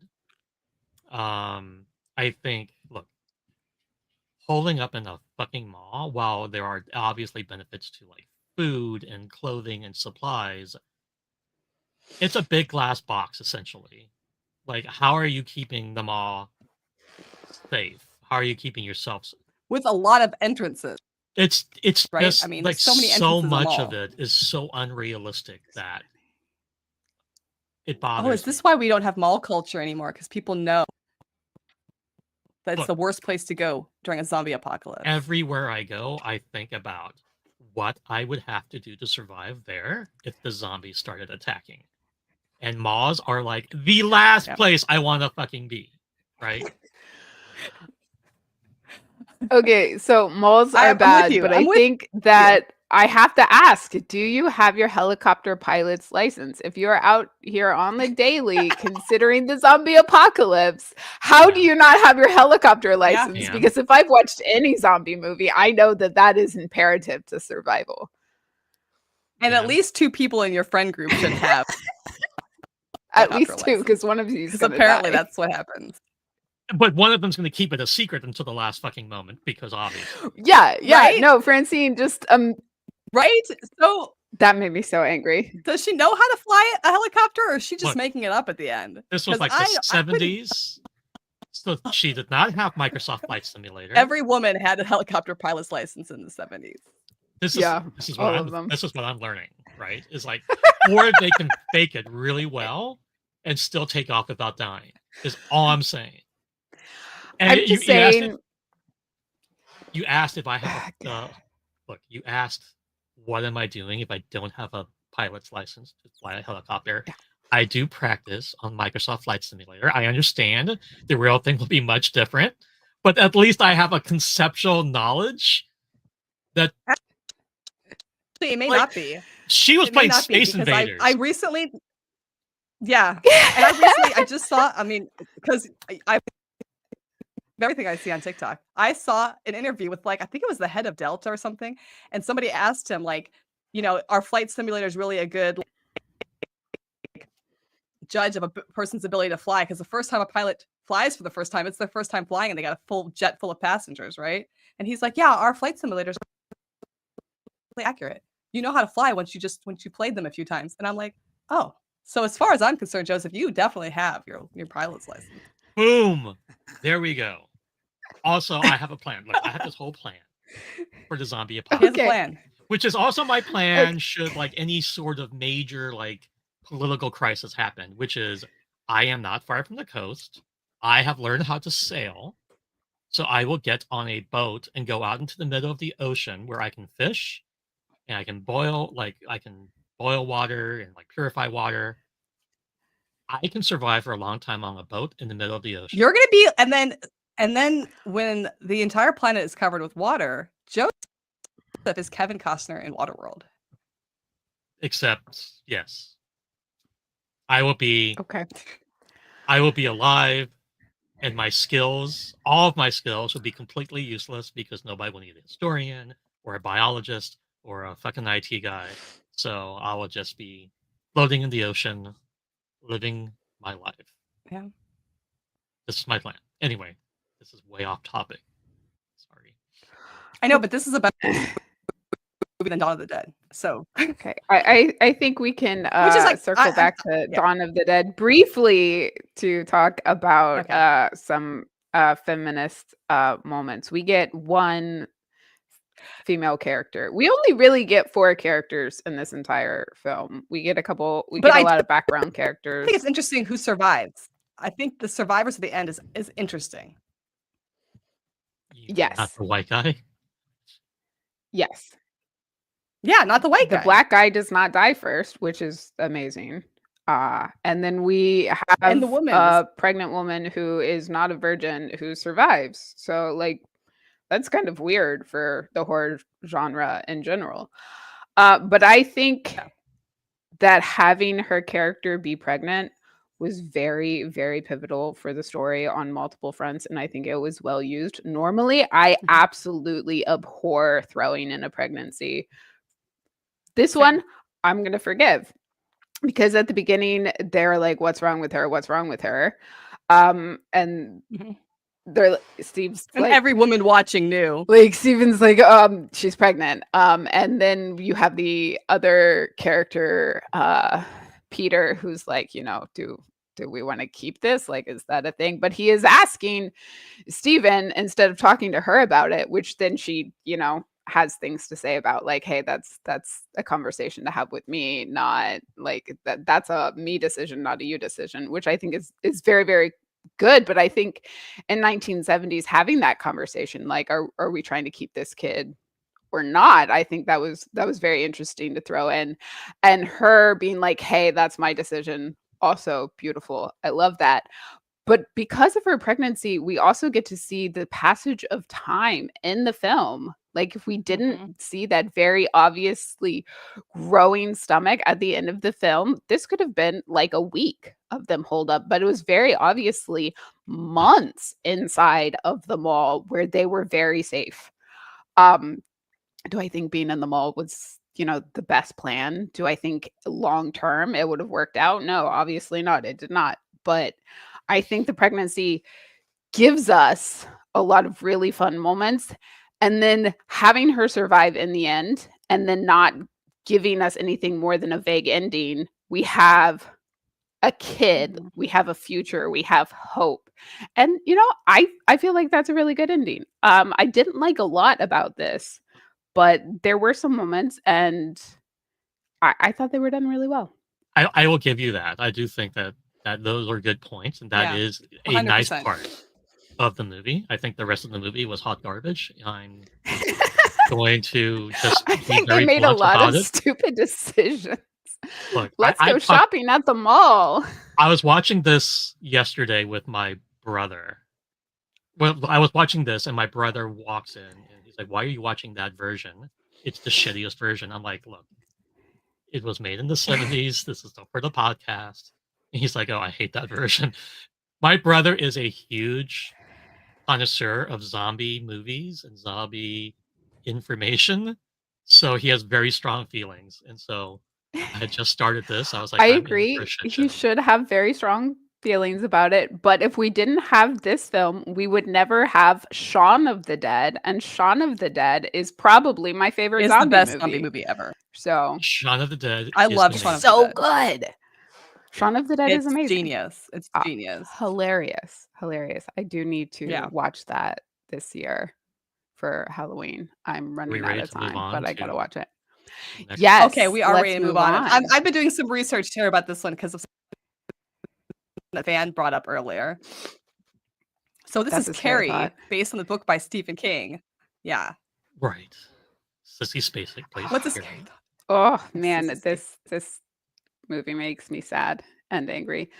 Can I just- 1976. So before 76, yeah. So before we started the podcast, Van, you said something about how you thought this movie must have been cut, right? Because of the opening scene in the shower, like the shower scene, right? Yes. So I looked it up because I was like, I wonder, right? So the theatrical version was not cut. The theatrical version was full nudity, tampons, the screaming, everything. But it was later cut for TV, and there are two different versions that were cut for TV. Okay. That have two different versions of the locker room scene. One was like blurred out with strategic fog placement. Okay. And the other one, they kind of like covered people with bras and panties somehow. So like they were animated. That's actually impressive given the time period, but okay. It is. Yeah, it is. So, and one of them apparently, I don't know which one. One of them also takes out the oral sex scene with John Travolta later, and that one is apparently very difficult to find in circulation. The one with the fog and the removed sex scene. Interesting. But the theatrical version did have girls and nudity. Yeah. Interesting, because I was thinking you could not play these on television for years and years, probably until we got things like HBO and Showtime. You couldn't have played these. Yeah, I think on you television. still couldn't play it on normal television. Maybe after like television, if there is normal television. Yeah, because they're just going off camera whole full frontal. Okay. Carry On. Sorry. Yeah, Carry it's full frontal of Carry the On. girls. Yeah. And apparently Yeah. the scene John Travolta in the car, the car scene where they're driving and Yeah. then he pulls the car over and they're like yelling at each other. Apparently, the TV version, the language that he uses was too graphic in the theatrical version, and so the TV version apparently loops his dialogue, so he says the same thing over and over to her, so that it's less graphic. That's what it That's says. funny. So that's why.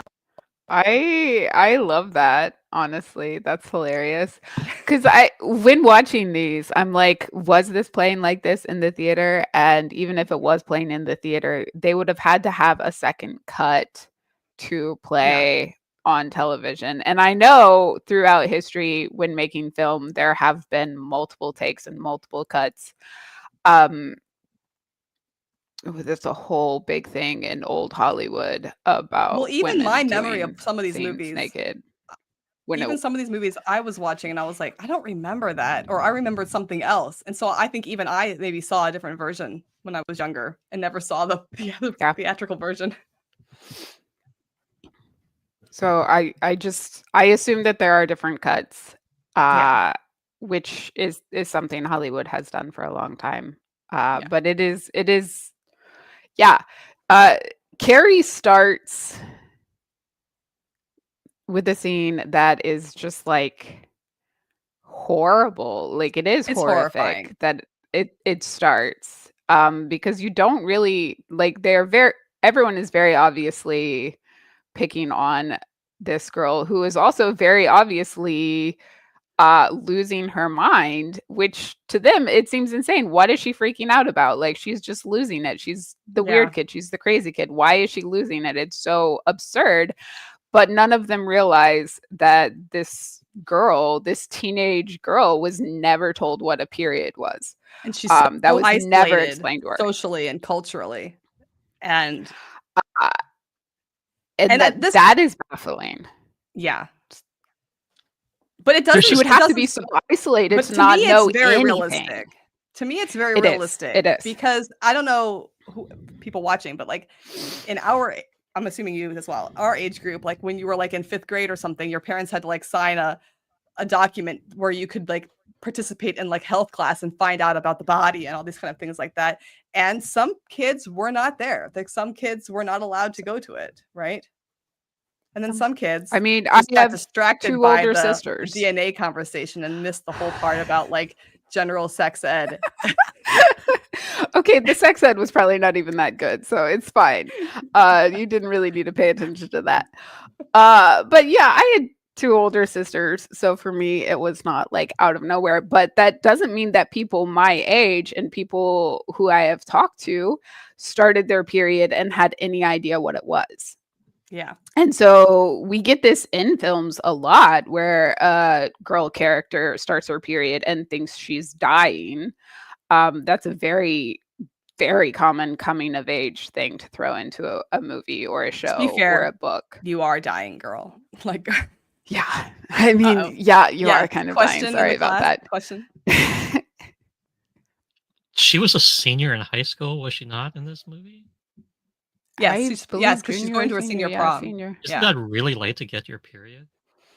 It can happen. Actually, I'm not going to name names, but I did know somebody who had an accident in her early teen years, fell off a horse, and then did not get her period until she was 18, 19 because of her injury. So it can happen. It's rare.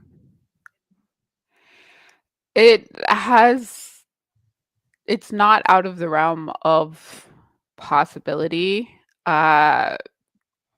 especially if you're very, very thin, which she was very, very thin and obviously abused at home. And I would say probably abused through food at home, just from what little moments we have for her. So she probably had very low fat content in general. But yeah, no, even so, the thing is between like 4th and 5th grade and senior year are all within the realm of, that your doctor's not going to freak out about it.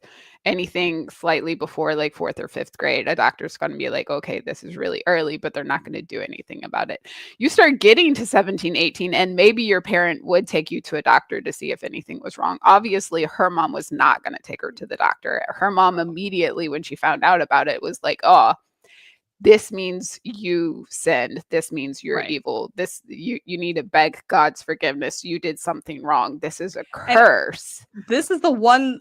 This is one of the few books where I have to say it always surprises me when I remember who wrote it, because like that's a story you would expect a woman to have written, and it on one hand doesn't surprise me because Stephen King was working at a school at the time that he wrote this book, but also but the fact that he portrayed it in a way that was so realistic, I'm just like, yeah, that would definitely happen in the girls' locker room. 100% that would happen. Girls are nasty in the teenage years. They're horrible. Girls are rough. Girls are rough. Yeah, I do. Go ahead. I'm just gonna throw in. I felt completely clueless about a lot of. So I hadn't watched Carrie before, FYI. Like not the whole way through. I've seen parts of it. Like everybody's seen the one scene. Correct, right? But I hadn't seen. So like when the movie started, I was like, I had so many questions, and I was watching it by myself, so I didn't really want to go hunt for my sister to ask questions about this. So I'm getting a lot of detail right now that's really helpful. Thanks. And I'm sure that Stephen King asked his wife, right? I mean, I'm sure he had to have had a conversation with but at she least was one instrumental woman. in the book even coming out. He threw it away. He was like, "Oh no, this is trash," and she was like, pulled it out of the trash and was like, "Finish it. We're sending it in." You know. But I mean, the thing that's interesting to me is like, and I think it would be interesting to do a discussion about this. A lot of people didn't like the remake, the one that came out a few years ago with Julianne Moore as the mother and Chloe Grace Moretz as Carrie, and I really liked that. I watched it, and I feel like what that one does that the old one doesn't do is it shows the religious trauma much better. I think it's really horrifying, and Julianne Moore is legit scary as the mom. I mean, horrifying, She's a really right? good actress, yeah, and if you look at the ratings, it doesn't have great ratings, but like I thought it was good. And there's a TV series coming out. I think at the beginning of next year. And a lot of Battlestar Galactica actors are in it. So. Ooh, sold already.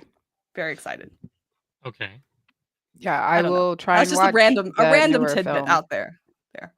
Is there 3 Carries? I feel like there was one. There was like a sequel. They made like a Carrie's Revenge or Carrie Comes Back from Hell or something like that.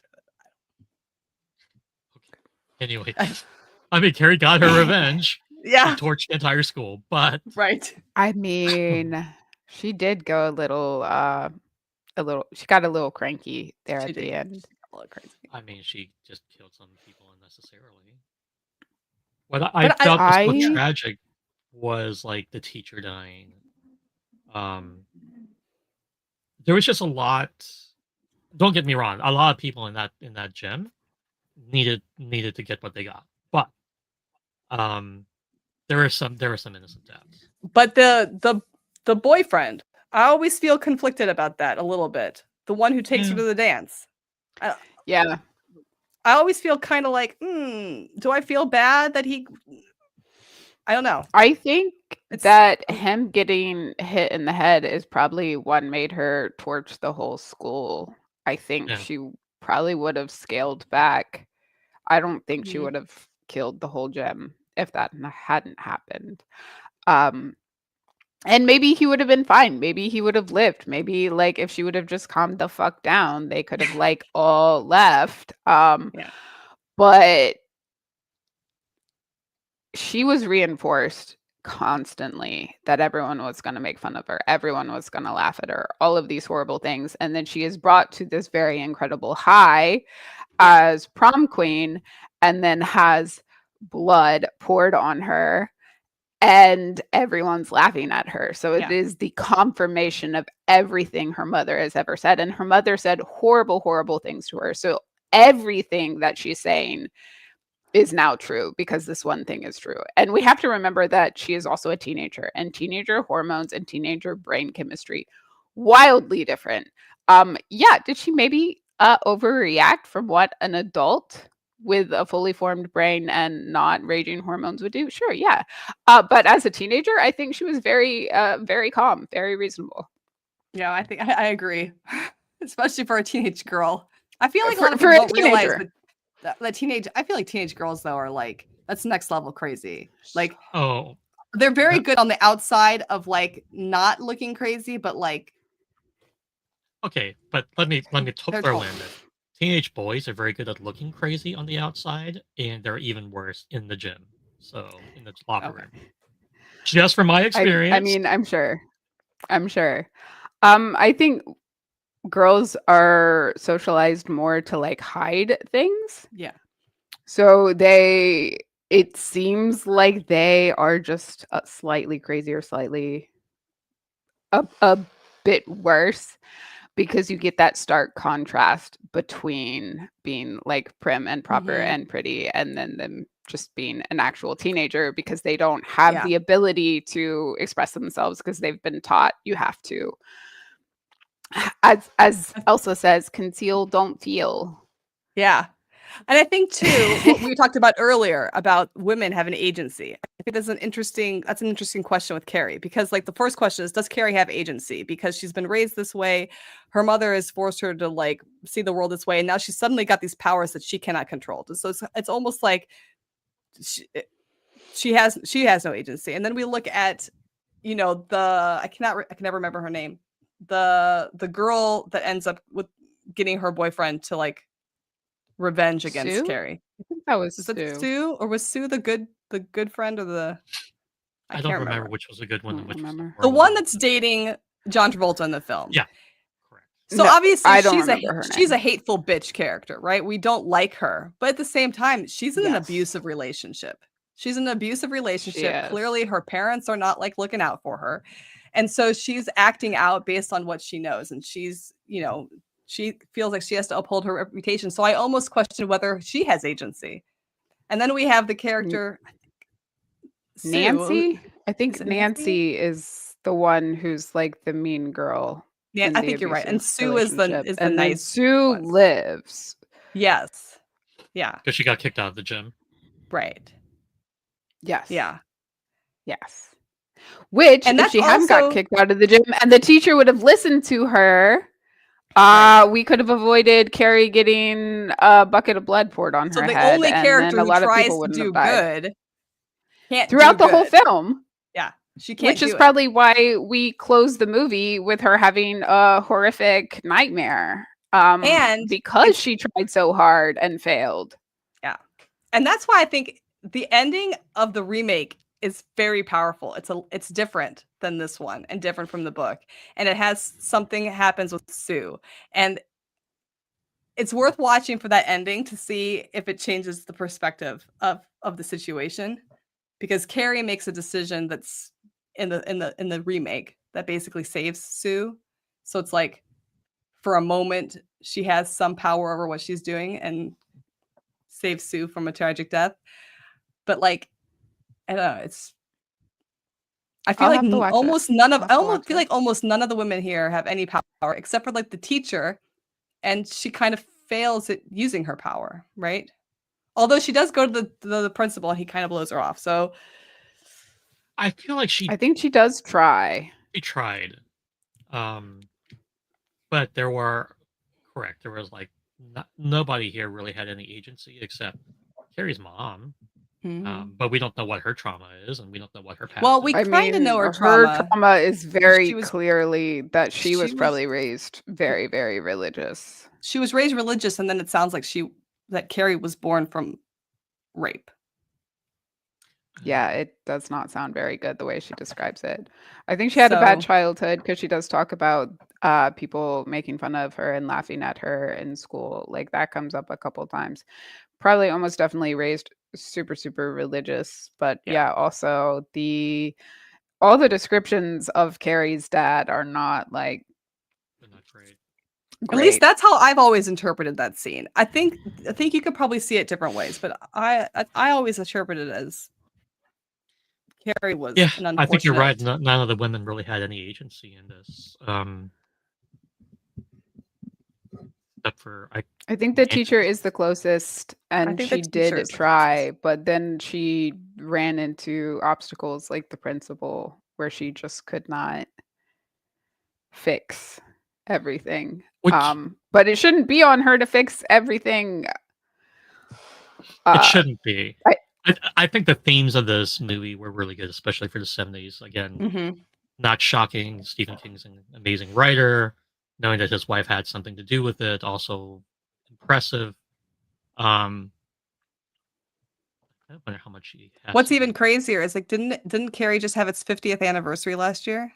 The book, it's like 50 years old The now, book, and still yeah, still relevant, sadly, still in a still lot relevant. of its themes. Yeah, I mean, Yeah. you'll find that any good literature remains relevant throughout the Yeah. ages, just because sadly people are people. people are people. Okay. Are we ready for our next one? I want to spend Let's do like it. 2 minutes on it and then be done Okay. with it because I don't want to talk about it. Texas Chainsaw Massacre. I watched it during breakfast this morning. That was a mistake. Great idea. Came out in 1974. Oh, okay. So I watched this at one point, I believe, in my late teens or early 20s, and I was not into horror at the time, almost at all. And I was definitely not into like slashers at all, or blood, it guts, blah. So I watched it like mostly like between my fingers or like with my head buried in the pillow, if I recall correctly. So I was like actually eyes open watching it this time as an adult. So I was probably closer to the age of the main characters when I watched it the first time. And now as an adult, I'm just like, you know what? If you hadn't fucking trespassed, you'd all be fucking alive. It's kind of on you. I have to. I hate victim blaming, but also. Yeah. No, but I was watching this and I thought I had seen this. I know I've seen the new one, but it was like not memorable to me. And I thought I'd seen this, but I think maybe I hadn't seen it. But I have to say, I think the first 30 minutes of this movie is some of the most horrifyingly scary thing. And it's before we even get to Leatherface, right? It's totally scary because it feels so real to me that this would happen, right? You pick up some crazy guy on the side of the road and you're going to get some crazy stuff happening. And the opening of this movie just really freaks me out. Also gross. I also have to say, because I'm watching this and I'm like, what was this rated? How did this get aired? Right. And I read this crazy thing. That when they made this movie,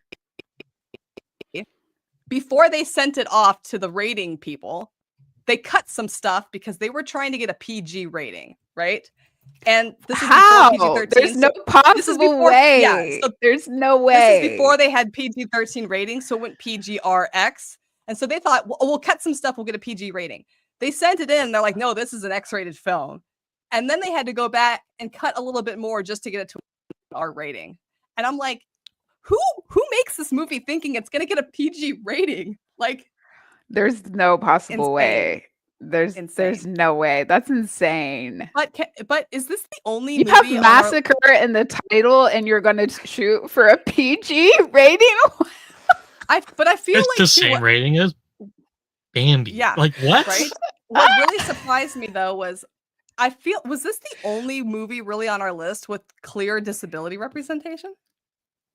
I think it might be, honestly, which it's not that easy to find in it's not. 70s. And I was very surprised that there was we had that character. We do get Franklin, and I love him. And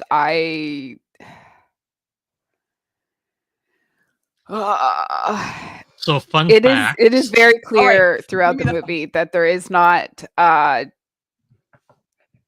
Franklin has problems because they are not doing any disability accommodations. Like they do have the ramp to get him out of the van. But they just kind of throw him down. For the most part, they just like abandon him repeatedly. They do, and he's 1974, pissed. they didn't. But we get to see his reaction to it. We get to see him pissed about it, and I was glad. Yes, So we and got to see him. I think it was very beautifully done. Like, they are obviously not, but he gets to have the agency. It's kind of his trip, being upset. Right?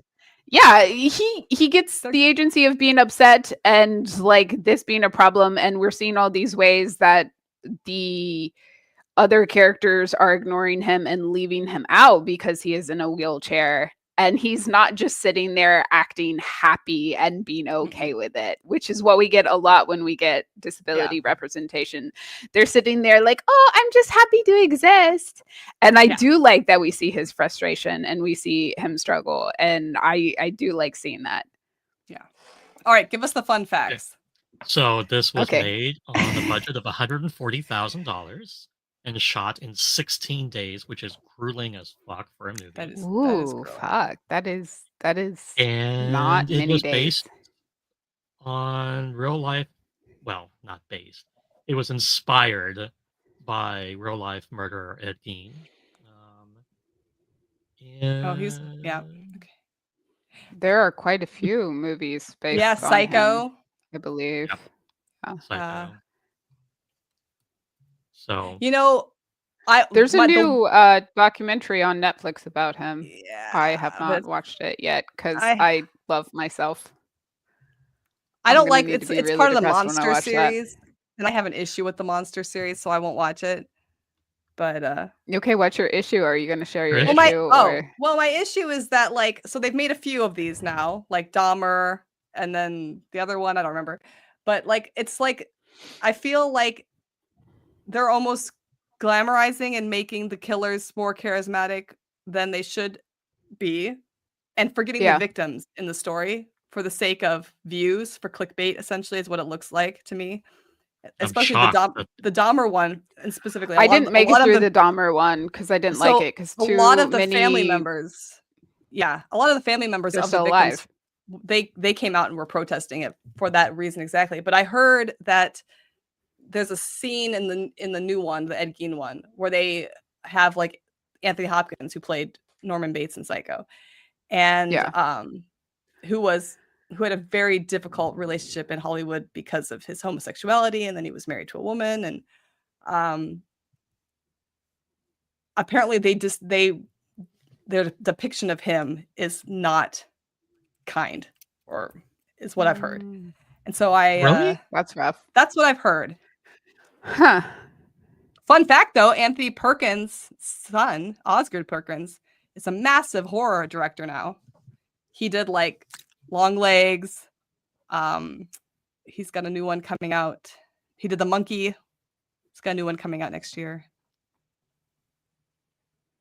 But I don't know. I'm not a big fan of the Monster series. I don't know. That's fair. I feel like people watch it thinking it's going to be a true documentary, and then it's not. Yeah, that is also fair. Okay. Are we moving on? Because I really... there's not a lot of plot to even talk about in this movie. Really, if the teenagers had not picked up the hitchhiker, nothing would have happened at all. But even if they had picked up the hitchhiker and then just not trespassed on somebody's land that was clearly being used, nobody would have died. The one thing I kind of liked about it was I was like, oh, this clearly inspired that X-Files episode Home. Yes.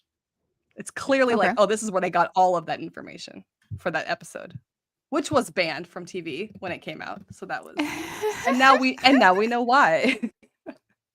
And now we know why. Obviously, that's funny. I do think that next on our list is, I think, our only PG movie, isn't it? I feel like it might be our only PG movie. Yeah, Jaws is PG. I think if made now, it would have been PG-13. We're going to need a bigger rating system. But it was definitely PG. Yeah, I love this movie. I do too. This is I think just one of the greatest movies ever made. Not even a horror movie, just greatest movies ever made. I don't even consider it horror, to be honest. Like, I mean, it falls under the creature monster creature? horror. Yeah. You do get the suspense, you do get the people in peril. You have to understand that the horror genre is a lot broader than most people think. Most people don't put Predator under the horror genre. You also Yeah, that's Rocky true. Horror Picture Show has horror in the title of the movie, and people do not put it in the horror genre while it is a comedy horror. This is a horror. It's a monster horror. And I think it's terrifying, not because of the shark, but Yeah, the because of people. how realistic it is that there are people, like the entire film, there are people who are actively trying to protect people and keep them safe by closing down the beach, by saying, hey, there's a shark, by saying, hey, we need to do something about this. And then you have other people saying, like, well, is it really that big of a deal? Is it No, really like that bad? We need they this need to make money. their money. They want the money. There's We like gonna need keep these people beaches to come open. here. If you close the beaches, if you talk about this man-eating shark, we're going to lose revenue, and we need it. And I think that's so It's realistic so and true. relatable. It's so real. I mean, Yeah. I also think dialogue-wise, this movie has one of the best dialogue scenes ever written, ever in the history. And it's that scene in the boat where Richard Dreyfuss is talking to the guy, they're sharing their scars. And then he goes from talking about, the other guy goes from talking about his scars to like the story about what happened to him during the war. It is such a powerful scene, and it's incredible. The Also dialogue is very perfect. realistic. It is. The dialogue is perfect. The way it's acted is perfect. And then we cut to Sheriff Brody's face at the end of this, and he's just like, Yeah. which is exactly how the audience, he's the audience, right? Like he's us in that moment, listening to the story about the sharks and the ship going down and the sharks eating the people. And it's just like, it's one of the best written scenes ever. I love that scene. It is a beautiful scene. I love it. and I know that Spielberg did his research, right? Because there's definitely stories from World War II about this that I've heard, right? Yeah. Like this has happened. That is probably not a word for word retelling of somebody's story, but there have definitely been instances where we had servicemen in the water who were then eaten. I did it. So my family did a disservice to my youngest brother. We have watched every shark movie but Jaws around him for some reason. No. And so, Okay. so I was watching it, and he's like, "Oh, I've never seen this movie." And he sat down to watch it. And so it's seeing his eyes open in recognition of all the references in pop culture. In particular, there's a Psych episode where they're like referencing the chalkboard and "You Know Who I Am," like all that. Yeah. And he's like, "Oh, that's where that came from." I'm like, "Yes, that's where that came from." The chalkboard. That's so funny. I love the chalkboard scene because do you know about the chalkboard scene? So like if you watch that scene carefully, if you watch it and you like stop it on it, you can see that there's another drawing of a shark behind the drawing that he did that was erased and then he drew over it. So like probably what happened is somebody in the staff drew a shark, they didn't like it, they erased it, and they drew a new shark, right?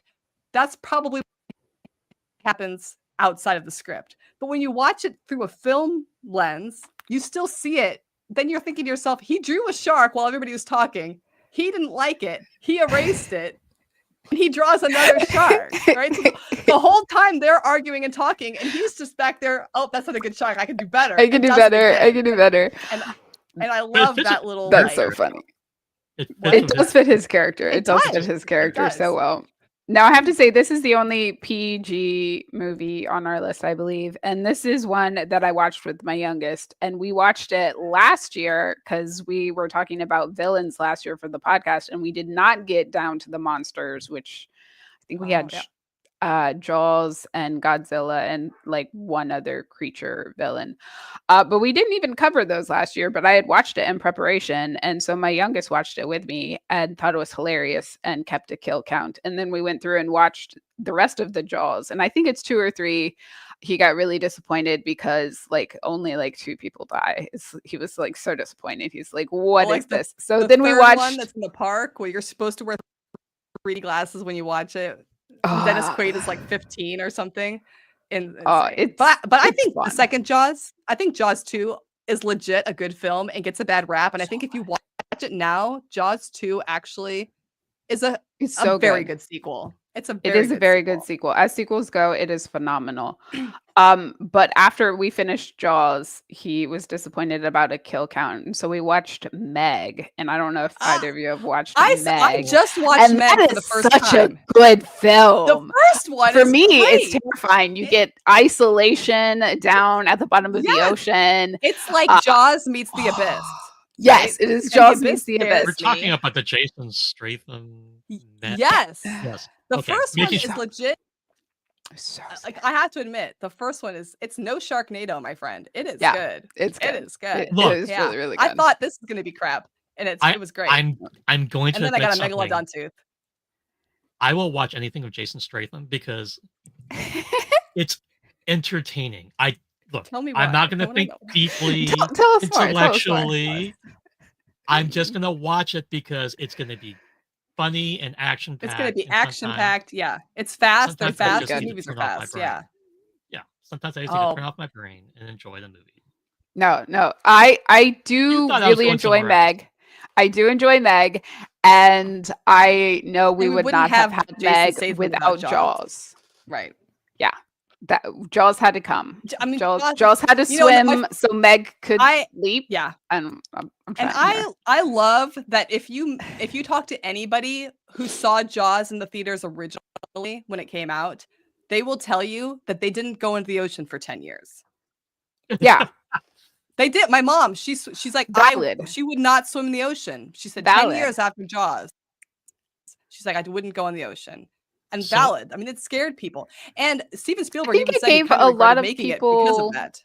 I think it gave a lot of people nightmares about even like sharks in swimming pools, which is a very common fear that people have. Oh yeah, like, I have this fear. Like the high dive fear. Yeah. That there's something in the water. You're gonna dive and then like sharks gonna jump and eat you. Yep. Yeah, or like a whale or something because it's so dark and deep and you don't even know. Yeah. But valid. And I love the behind the scenes of Jaws. If you look at anything that's behind the scenes of Jaws, and just like Steven Spielberg losing his mind because it kept breaking down, like because the shark kept breaking. And but the practical effects, I mean, they're so fun and so fantastic. And I know they had similar problems in Jurassic Park. So, for years we're doing all of these animatronics and practical effects, and it looks so fantastic. And people will be like, oh, it looks cheesy, I like CGI better. But I'm like, no, this is so fantastic. The amount of work and care that went into this, and they are so fun. No, the shark breaking down, hilarious. I love it. But also I'm so glad that they kept pushing and they got the film done, because the shark is iconic. And this year is like the 50th anniversary of Jaws. And so it was re-released in theaters a couple months ago. I don't know if you guys saw it. And I was like, I'm going to see it in theaters because I'm like, I want to see if it holds up in theaters. Like, right. And I went and saw it in the theaters. And I tell you what, that movie holds up on every level. Story, acting, the shark, the practical effects, the music, it holds up. It holds up today. The thing. Practical effects will always hold up if they're done well, because they don't look cheesy, right? So much special effects, computer generated CGI looks cheesy because it was the best they could do at the time. Jaws, everything about Jaws hits the mark for me, right? It's just a good overall movie. It was funny. So rewatching it, my mom walks in, and they catch the one smaller shark, right? And my brother's like talking about what kind of shark is that, and she's like, "Oh, that's a tiger shark." She's like, "You can tell by the spot," and she's like, because she is obsessed with sharks and Shark Week, right? Is it so she goes into like this because of Jaws. I love but she's gotten into it. She loves sharks. And so she starts going into a deep dive. And my mom doesn't do this often with us. But when she does, it's always adorable. And then later on, like a minute later, it's like, oh, that's just a tiger shark, which is a man-eater. And then she like makes me pause, and maybe she goes into this whole like explanation. It's like, look, a great white really wouldn't go and do all of that. The tiger shark probably would have been the most likely culprit. She's like, and I'm like, and she's like, yes, I know it's not as scary because it's not as big. I love this movie for so many reasons, but the memory of her like sitting there and like deep diving into sharks, even though That's adorable. I love it. I love that too. But I have to tell you, So actually, when I rewatched Jaws in the theater, one of the first things I did was I'm kind of want to do a deep dive as well. It's hard to find good books on them, on sharks nowadays. So Is like if you it? have any book, I mean, I was struggling to find like a legit book that wasn't written for children, but wasn't like an academic textbook, like something in between that can give Something me in between the information. two of those. Yeah, and I was struggling. So if your mom knows anything, I'll ask she's her. got any recommendations, let me know. Ooh, the next 3 films that we have, ooh, Okay, they pair very well together, honestly. let's Uh, move All right, on. But let's let's move do it. on, or we will be talking about the shark forever. We have the Stepford Wives. Also came out the same year as Jaws, 1975. This was And wild. oh, can we just say that this is another movie where the husband is the most evil human on the planet? Like, he Yeah. is the bad guy. We are introduced to him and he is supposed to be wonderful and loving, and he's talking to his wife and having communication with his wife. We think at different points during the film, like later she wants to move and he's like, yeah, we'll move. But also he is just pure evil. I don't even think it's And him. I I hate think him. every single man in this movie is pure evil, including Yes. her ex-boyfriend. Her Yes. ex-boyfriend pissed me off. Oh I'm my sorry. God, I was right? so mad Yes. because he shows up there. She shows up. She kind of wants some help. She kind of wants some advice, and he just wants to get some from. He's like, "Are you here because you Yes. want to like get back together again?" No, I'm He married could with kids. have saved I'm her. You married know what I with mean? He kids. could have No, saved her. No. every single man in this film is awful. There is not a good man in this film, except maybe the gallery guy that she goes to see to show her photographs to. Yeah. Only because we don't see him long enough to know. But in this film, we get 3 women who moved to this town very recently. So you could say, you know, the people who grew up in this town all know each other. They've all been like accustomed to this reality. Like, that's why they were awful and did this terrible thing. But you have 3 separate families who moved in, and 3 separate men made the same choice. Like, I would much rather have an animatronic wife who cooks and cleans and has sex with me, and yes, please change her body to be slightly more appealing to me. But have take away none of all my the things that wife's make her interesting. personality. Right? Like Have take none away of my all the wife's things that make her personality. interesting. Yeah. And these are all women who have already had their children. Like, they've already done that thing. So like, now that we've used your body to have kids, we actually don't really need you as a person anymore. The only way you are benefiting me is by taking care of me and the kids and having sex with me and worshiping me and being subservient to me and having absolutely no agency and personality.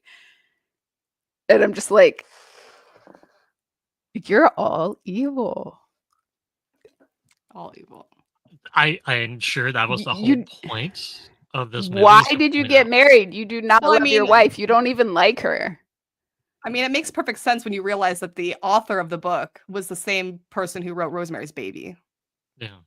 Oh, I talk about honestly, a creepy film. like, I had never watched this movie before. Never had any interest in this movie before because it would, and it did, just irrationally make me mad.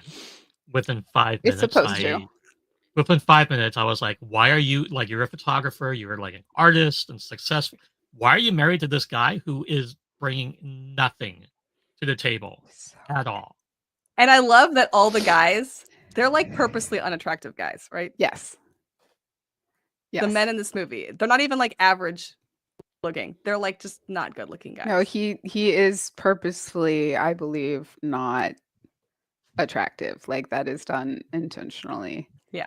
I will say, okay, yes, but let's also keep in mind, like, the attitude is an attitude of any guy, including Ugliness. the attractive ones. Yeah. And I think it's a little bit of a disservice that there's not at least one attractive guy in there who's also a complete piece of shit, because That's true. That's fair.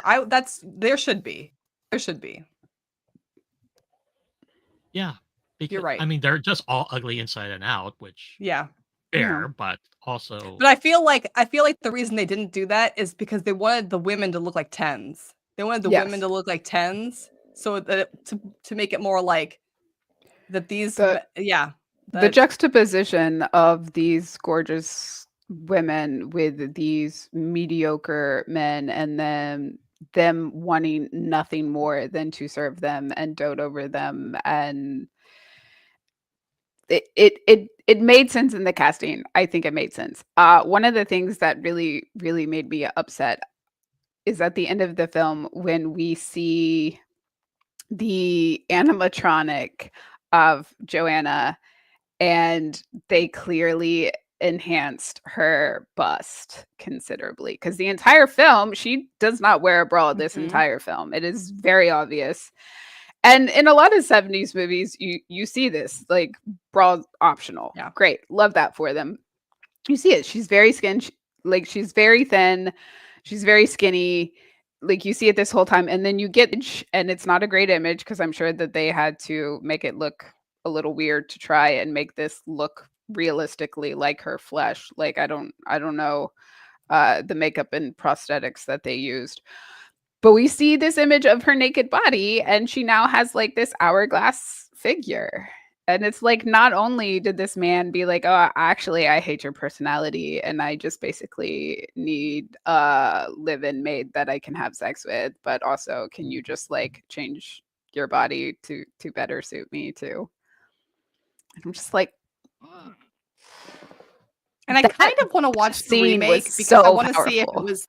I want to see if the remake was as strong. I feel like it probably was not because of the time that it came out, but it makes me curious. It is more of a comedy, if I remember correctly. really? When I watched it, it's been several years. It was more of a comedy. There are Yeah. a lot of laughing bits. Oh, that's weird. And I feel like the husband, instead of being just pure evil, he's more bumbling and silly, and he kind of goes along with it because he doesn't understand. And then in the end, the ending is different, if I'm remembering correctly, because they foiled the whole plan. But they have a man there helping them. Okay. It's powerful at all. It's funny. It does delve into some of the same, like, we're gonna replace you with this like perfect animatronic whatever. But I don't think it hits as hard. And I think the ending, because like they are rescued, doesn't hit as hard. To me, the thing that really struck hard in this one was that she is a woman with passions and talent, and she's a good mother. At the beginning of the movie, she's already a good mother, right? Yes.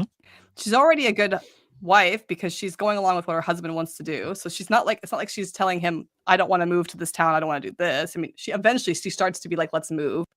Yeah. But in the beginning, she goes along with it. It's not like she's fighting him in the beginning, but she still has her passions, and it's basically like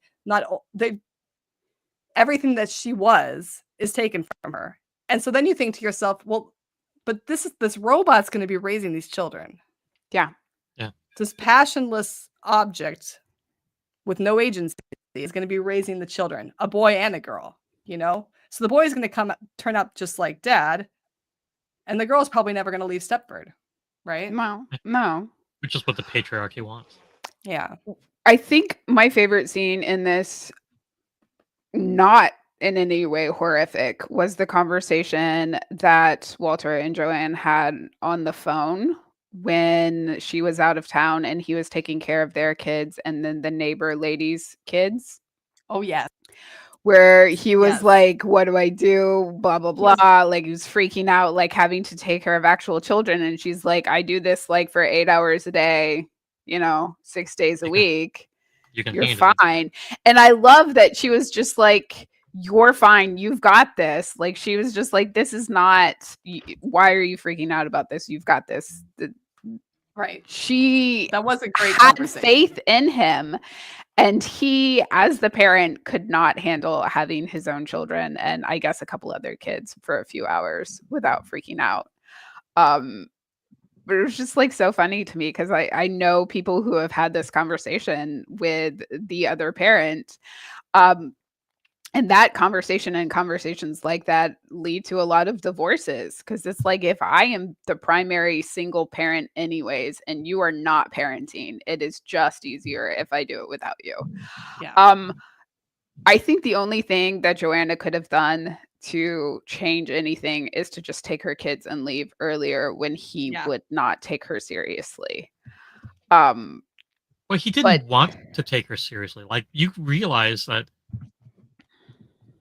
I Look, think he knew a lot earlier than he let on. I think he knew it was the plan. Because for the first half of the movie, I was like, does he not know? And then like, he must know. Look, I don't think he knew at the very beginning, but I think he knew. He had to have known after the first time the men were over, I think. Yes. I kind of feel like, look, and this is just my conspiracy theory mind, right? But it kind of feels like all the men who moved to that town know damn well what's going to happen. Oh, before That's they an moved interesting idea. Like they moved there on purpose. Yeah, it almost feels like maybe they're not all in, but they have until they get there. Correct. But I feel like one of the big words of that town is. I think you might be right. I think you might be onto something there. I think that would make more sense than them being recruited after they move there. Yeah. Yeah. And I kind of feel because like, okay, wouldn't they want to recruit people? They want men of a certain type. These guys all seem to have jobs that are kind of respectable, you know, people who can afford to live in this town. They all have big houses and they all have really, really beautiful wives, right? Yeah. It kind of feels it did kind of feel like he was recruited at the beginning. So it would not surprise me if like he already knew what was going to happen. He already had an idea. Or they were like running psychological profiles on the people that were recruiting. You know? Yeah. Also even possible. If they just said, even if he didn't know 100%, but even if they had just said to him, oh yeah, if you come to this town, your wife will fall in line or some bullshit. Fall in line like all the other wives. Yeah. Yeah. Okay. Be the perfect little wife. This movie was horrifying for a lot of reasons. Horrifying domestic horror. Yeah, I love that. Yeah. Freaking accurate. Oh, the next on our list is Season of the Witch. I don't remember why I included this one. 1972. That is not. I started this movie. There we go. Oh, I was like, that's rough. I was like, what? Know what that I watched the wrong movie.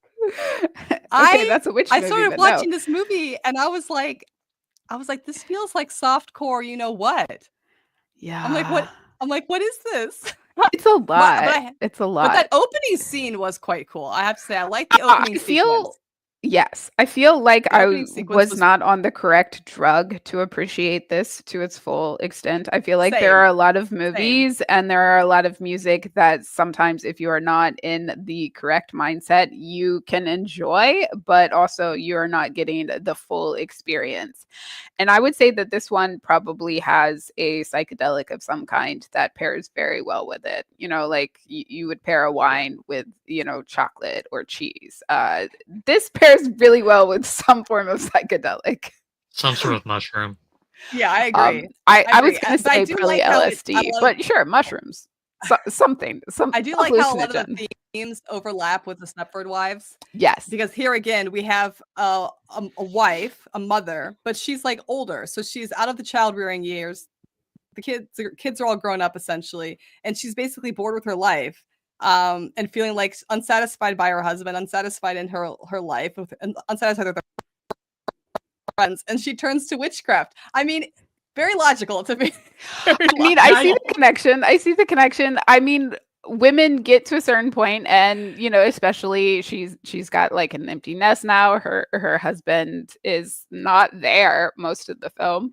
You know, you get bored, you pick up a hobby. Some women pick up maybe, you know, gardening or, you know, knitting. I mean, like, other people pick up witchcraft. Yeah. If she's gonna use her witchcraft to like sleep with a younger man, does she have to choose the man who slept with her daughter? The one that slept with her daughter, who's just a total like he's such an asshole. He's such an asshole. Not only did he sleep with her daughter, wasn't he like the daughter's teacher or a TA Yeah, at her university yeah. or something like The TA that, at like- her daughter's There's university. so much wrong with this movie. There was Okay, There's so much so wrong. much wrong with this movie. I'm going to say this right now. Outside of the original Night of the Living Dead, I'm finding that I don't really Yeah. like Romero as a director. Okay. I don't either. And these two movies, like, yeah, the same. And look, I feel like But that's that fair. opening sequence was cool. It was fun. opening sequence is cool. I feel like, yeah, maybe if I maybe needed to be drinking while I watched this movie or something, because yeah, there was like a lot going on where I was like, what are we I doing feel here? like being sober watching it is not the correct decision at all. I don't have alcohol in the house, and I was Yeah. very sober watching this movie. I was too, Yeah. and I was just confused. And I was like- also like so I know that Marty had asked about where to find this movie, and so I went to Tubi to look for this movie, right, to watch it. And my biggest problem was it wasn't pulling up. It was I didn't realize the name was originally Hungry Wives. Yes, I didn't was either. very fucking confused for I a was very so long confused. portion. Yeah, I was too, because Now- that's why I couldn't find it either. Because it was here, it was under the British title or whatever, and I was like, oh, Interesting. okay. But I Interesting. do think he made some very interesting editorial choices, like the dreams. I don't know what was real and what was like in her head. I a don't lot think of she the knows. time. I don't But that's think the she whole knew point. at all. The point Right. is like he doesn't know. So Yeah.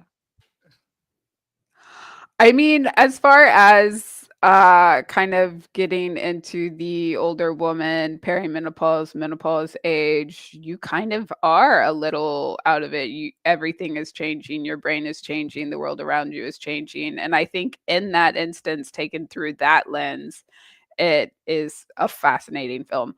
I think there are a lot of parts in it that I would have just skipped if I were the director. Like we could have just cut Greg and replaced him with like 3 characters. Like we don't have to. Blah, I hated him. But also just like the flagrant domestic violence, right? I was like, it was really on display It in was this rough. film, and I was It just was like, rough. I was actually very, very shocked by it. I don't know why, because it's not like you don't see that in other films or you don't see it in modern films, but just maybe it was the way she responded to it, that she was just kind of like, "Yep, my husband's hitting me again." Like, yeah, it's Tuesday. Yeah. I mean, it was not the first time. It was very obviously not the first time. And then he apologized, like, "Oh, I'm sorry I did that." Yeah. Which was not the first time he apologized whatsoever. Like, I understand. And then her daughter leaves, and I understand why the daughter leaves, because that Yes. growing up in that environment, wild. Yeah. So But I did many like, parts. I liked the fashion. I liked all the outfits, Yes. and I liked the setting. I like the one room in the house is just blue, and one room in the Visually house is, like, green. I'm like, beautiful. yeah. Very, very 70s, very Yeah. of its time, a very beautiful capsule of its time. For the fashion and hair alone, I think it is worth a watch. Yeah. I don't think it's very horrific in any I think big it fails way. to take that step. That it needed to take one more step deeper feel into like what it it's was trying to close. say. I feel like and it it's didn't. close. It could have been a Stepford Wives contender if feel- it had gone just a little Yes. further. I do like at the end where she like introduces herself as a witch. I do think that is really fun.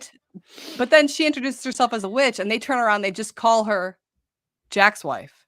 Yeah. And you see, like, look at her face. I was like, Yeah.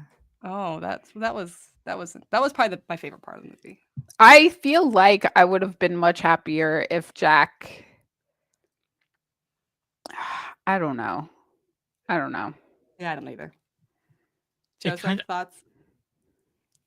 This It was movie almost follows- there. It was almost like a good horror movie. Almost. It was not.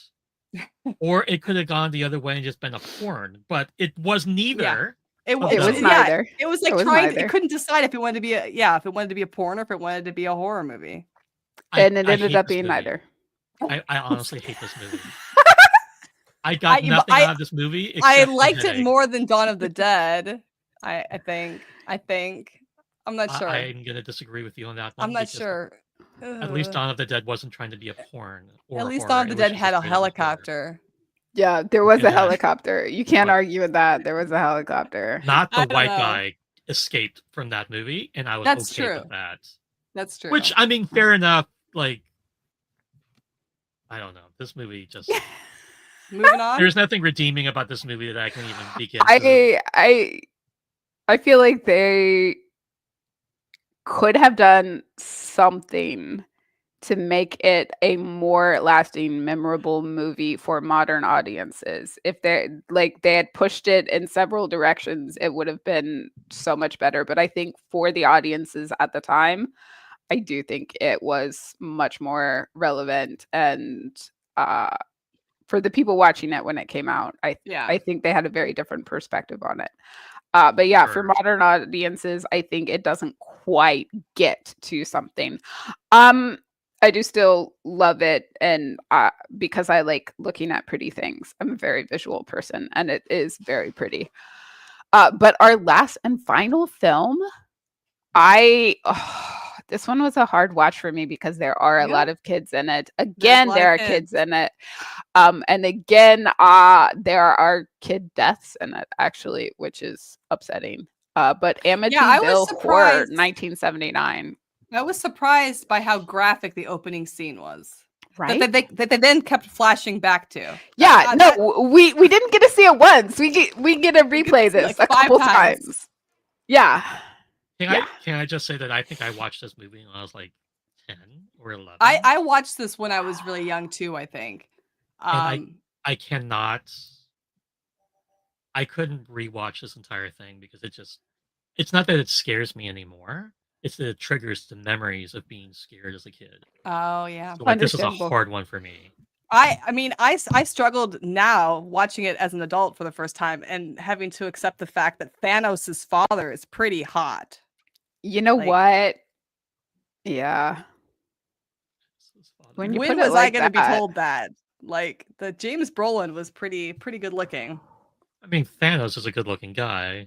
Also. So I think it's funny too. I was reading up about this one as well because it was kind of a weird one. And I thought it was interesting that Margot Kidder, apparently when she was filming this, she couldn't take it seriously. She thought it was just such shit. She thought it was like the worst script ever. That she was laughing, she laughed through so many scenes, they had to like recut them because of it. And then she was really mad that the movie did so well because she thought it was like the worst thing ever. That's so funny. But they saved the dog. They do save the dog at the end. Spoiler alert, they save the dog at the end. I think it's very interesting, and I think it is still relevant. And I know that there's definitely at least 1 or 2 remakes, but like most of the movies on our list have sequels or remakes, which is very, very interesting. But did you see this thing too about like apparently when it came out, like because Stephen King was big at the time, right? It's the 70s. They asked him his thoughts on it, and originally he said he hated it, and then he got dragged for saying he hated it because people were saying that it's like a monumental now in the haunted house storytelling trope. And so then later when he wrote Don's Macabre, which is basically like him talking about the horror writing process, he praises it and says that like it was clearly about like the anxiety of home ownership and like financial turmoil of the recession in the 70s and blah, blah, blah. And everybody's like, dude, you said you hated it. And now you're saying it's like thematically relevant to the time. That's funny. I mean, he makes some interesting points though, because they do buy this house, which is probably a stretch for them, but it has so many things that suit their needs. I mean, our main character George, he goes on about, he needs a place for an office, he needs a place for the boat, like he can save money by having this place. But it is expensive for them, but it is going to be big enough, and it does have the room for the kids, and like there are reasons why they they chose it, why they got it. And then once you buy a house, it's not just like you pick up and you move. And I know in a lot of horror movies where the house is haunted or the house itself is evil, people are like, just move, just move, just move. And it's not that easy. Picking up and moving is not that easy, especially if you bought the house. I'm just saying a seller's disclosure would have saved them a lot of grief and effort. I mean, the realtor tells them that people died in the house. Like that was a conversation. They know that people died in the house. But if somebody right now walked up to the majority of the millennials and said, "Hey, you can have this giant, gorgeous house, but somebody well died below in it. market value, somebody did die in it." How many millennials are going to jump at that opportunity? All of them. Okay, somebody died in the house. So I feel too that this was another one where like the practical effects were so important because I don't know if you guys read up on this, but apparently the scene where like the priest is like swarmed by the flies. I mean, it's legit. They like doused him in like sugar water and beer, and they just like let the flies swarm him, and apparently it was just traumatizing. That would be traumatizing. Like horrible. Like that's like his actual downside. That's like his actual fear. Before, which I didn't bring this up, but like back in the Omen, they did something similar in the Omen. That scene in the Omen where like they're doing the drive-through park with the baboons. Yeah. Apparently they couldn't get the baboons to like attack the car. They even tried putting a baby baboon in the car and they couldn't get it. So what they did was they took the alpha baboon, put it in the car with the actress.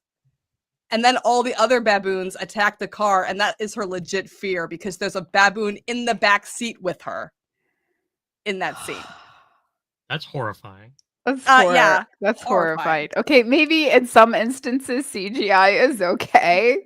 Here's the thing, I would prefer if we did not give our actors lasting trauma, which is another reason I don't like kids in horror movies. But yeah, can we just not terrorize our actors and actresses? And I know there are so many horror movies where they have just legitimately terrorized like Silence of the actress.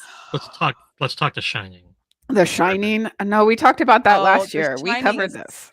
No, but you're right. They were so horrible to her. Poor Shelley Duvall. I mean, they were really bad to her. Yeah. We've got to have an authentic reaction. So I understand sometimes getting an authentic reaction, but also no. But you can get an authentic reaction without terrorizing someone. Yeah, that's why they're actors. That's why they're acting. Okay. We don't need to traumatize them. Okay. But this one is also interesting because it's one of the few ones on the list that were like is kind of based on something that sort of happened, or like somebody wrote a book about something that supposedly happened and then the movie was based on it. And so I think that's always kind of interesting. Always fun. Yeah, the fact that it's based on something, like over the years I've seen people talk about what it's based on, and it's not what you think it is. Yeah. I never know, like, is it sus? Yeah, I agree. But I will promise you one thing: I will never buy a house with those windows ever. Okay, because they look like eyes. They do kind of look like eyes. Yeah, which is very cute.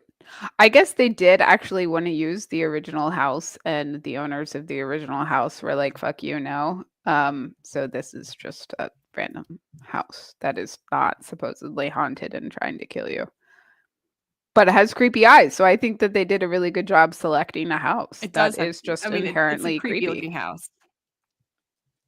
Wasn't Ryan Reynolds in the sequel? In the remake? I believe so. I feel like it was. I feel like it was somebody, if not Ryan. Yeah, Reynolds. It was Ryan Reynolds. Yeah. Yeah. Crazy. Oh, it's a Michael Bay film. Ooh, I don't think I've seen the remake.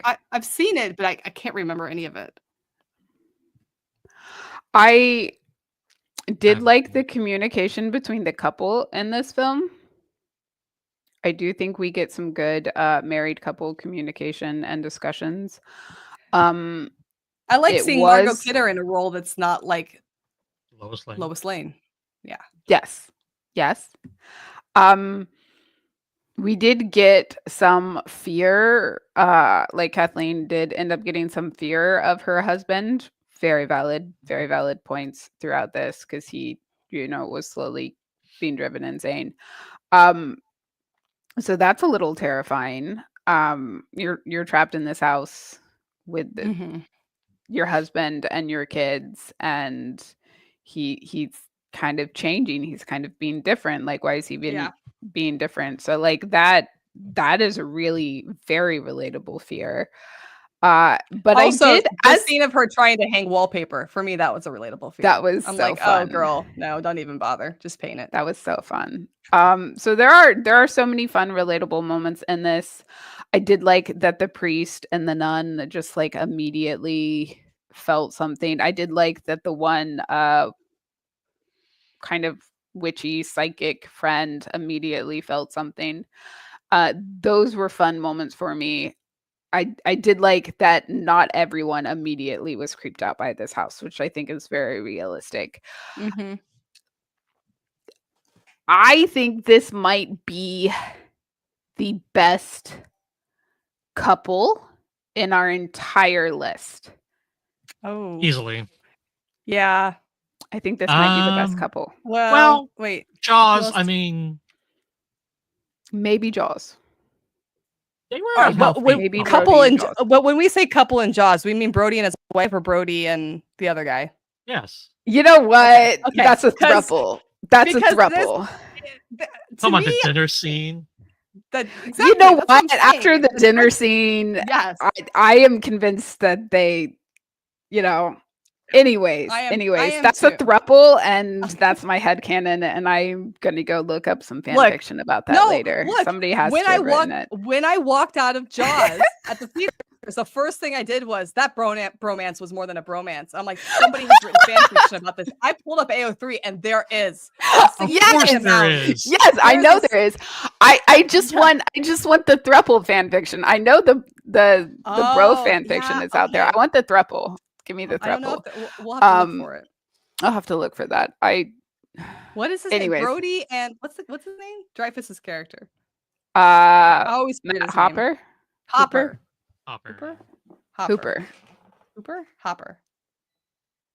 Hooper. It's love. Yeah, no, that's love. They love each other, and he is referenced in the second film, and him not being in the second film makes me cry. It's sad, yeah, because he's my favorite, and I love him. I do. But yes, okay. If we're gonna count, I feel like Mrs. Brody is just not a big enough character for me to really remember them as like a couple. But yes, they are a couple. They are a happily married. I say that they are also a really good couple. Yes. I'm just thinking of the scene where she's trying to talk him down, like he's panicking because his son's like on the boat, and she's going through the book and she sees like a picture, just like an illustration of a shark eating the boat, and she she's starts like, "Go get him out of the water!" Out of the boat. Yeah, that was a great scene. That was perfect couple scene. Is all. That is a really good. There are some very good couple moments between the two of them. You're right. When I think of Jaws, I don't really think of that couple in particular. Probably because I'm thinking of Brody and Hooper, but that's fine. I still think Kathleen and George, great couple. I do like at the end that we do get the good scene of them driving off in the van with the kids. They got all of the kids out of the house. We really thought George was going to kill everyone. Yeah, and he snapped out of it. I'm so proud of him. I felt like Poltergeist took that scene, was like, "Yep, we're going to end it just like this." Yeah, and I felt like they. Yeah. I feel like we get a similar scene in a lot of horror movies where they're driving off. We get that at the end of Texas Chainsaw. Yeah. We get it at the end of Dawn of the Dead. Yeah, people driving off. They're just driving off into the distance. It's pretty popular in horror. And I liked it. Because of the kids, I don't really like this film. I don't really want to rewatch it a lot. If it was just a couple without kids, I would probably watch it more. This film continues to terrify me because of how young I was when I first saw it. Fair and Also, valid. Poltergeist, right? Like I also saw Poltergeist really young. That And was one I definitely saw that one too young, and when I rewatch it, I always struggle with it. I love it. I love that movie, but I struggle with that one because I was way too young. I think Poltergeist, in my humble opinion, was a better film than this one, but Yeah. I struggle with both of them because of how young you watch them. Yeah. Carol Ann. Stop. Don't. Go into the light, Carol Ann. There's peace and serenity in the light. Oh my god. Now everybody on the internet knows that you want to freak me out. That's not what the internet needs. You need to go back and clip this the out and delete it. The Poltergeist series, like the Omen series, also has some crazy deep dives on things happening behind the scenes and after filming. That is so nuts. Many people died. So many people died on the Omen, and so many people died on Poltergeist. It's nuts. That is wild. Nuts. It is absolutely wild. Can I just say, like, going back to the Omen real quick before I hate that movie. I know you hate the movie, but it's so creepy. This scene pissed me the hell off. He sat there underneath that, like, seeing that thing fall. It felt like fucking 2 minutes. And I'm like, but you know, the other scene, aside, bro. The scene where the journalist dies. Yeah, that scene gets me every time. And every time I see that scene, I think of the Final Destination scene with the logs. Right. I know they're not the same, but they're similar enough that I'm like, the Final Destination scene with the logs, I feel like it was inspired by that scene in The Omen. I feel like all of the deaths in this film, though, are filmed in kind of the same way, where they are all slowed down and you do have to pay attention and focus, and they're not quick. I can't think of a single one where they're not lingering. I think maybe in The Exorcist, when the guy goes out the window, that one was pretty fast. But that one was fast. But I'm talking about the Omen specifically. All of the deaths Omen, in it, they're all slow. Yeah, they're like all of them. The nanny hanging herself. The wife jumping out of the hospital window, like all of them, the focus is on the body and what is happening to the body. And it is slower than it should be because it is making sure that we pay attention to it, which is unsettling and the purpose of the film. So good job. You did this well, but also we hate it. Yeah. Okay. I mean, that was a lot of movies, guys. Next time we're going to cut it down. Next time, Marty's not going to be so busy writing multiple books. But next time we'll split it up into two. One of them is a horror. We're so excited. And one of them is a horror that took many tropes from these movies. I die in one of these, right? I get murdered in one of these? Yes, you die in the horror book. Well, you turn into something. You turn into something. No spoilers. Wait. No spoilers. I cannot wait to read this book. I hope it's good. You're like, hey, put me in your book and kill me. You know that I will be talking about this nonstop. Like, I'm going to be obnoxious. All right. I mean, I hope it lives up to the. Hype. I'm sure it will. It will. And I'm sure one character in it will have tummy troubles and a bad relationship with one of their parents. I am going to say, and normally I reach out ahead of time, and I didn't because I didn't use last names, but both of you are mentioned in my next book. Not the horror, but my thriller. Wow. You're both mentioned in my acknowledgments, so thank you. Oh, fun. Ahead of time. But I'm excited. So fun.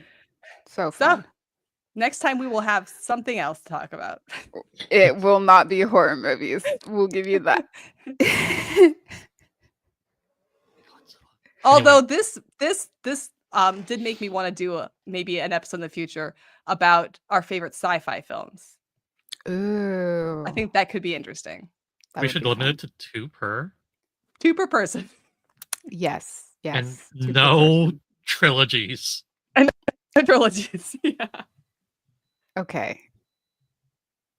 No 4-hour movies either. But we I'm can that can be guessing. in the future. We can plan ahead for that. It So could be a 4-hour movie, just as long as it's one movie. Okay. and we all choose Star Trek 4. Yeah, we all choose Star Trek 4. I love that movie, though. I do love that movie. Okay. It's a good one. Okay. right. Are we ready? Yep. That concludes episode Made in the State. Wow, my brain stopped. It's been almost 3 hours. That concludes episode 18, Made in the 70s. We're so glad that you tagged along. Please give us a like and subscribe. If you haven't already, share our podcast with your friends and enemies. Especially the enemies. Yep. Bye.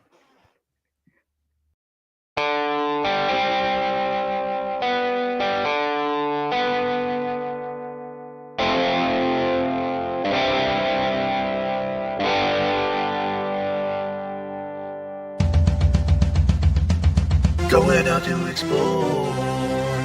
Tune comes to another frackin' podcast. Time travel, wormholes, and more.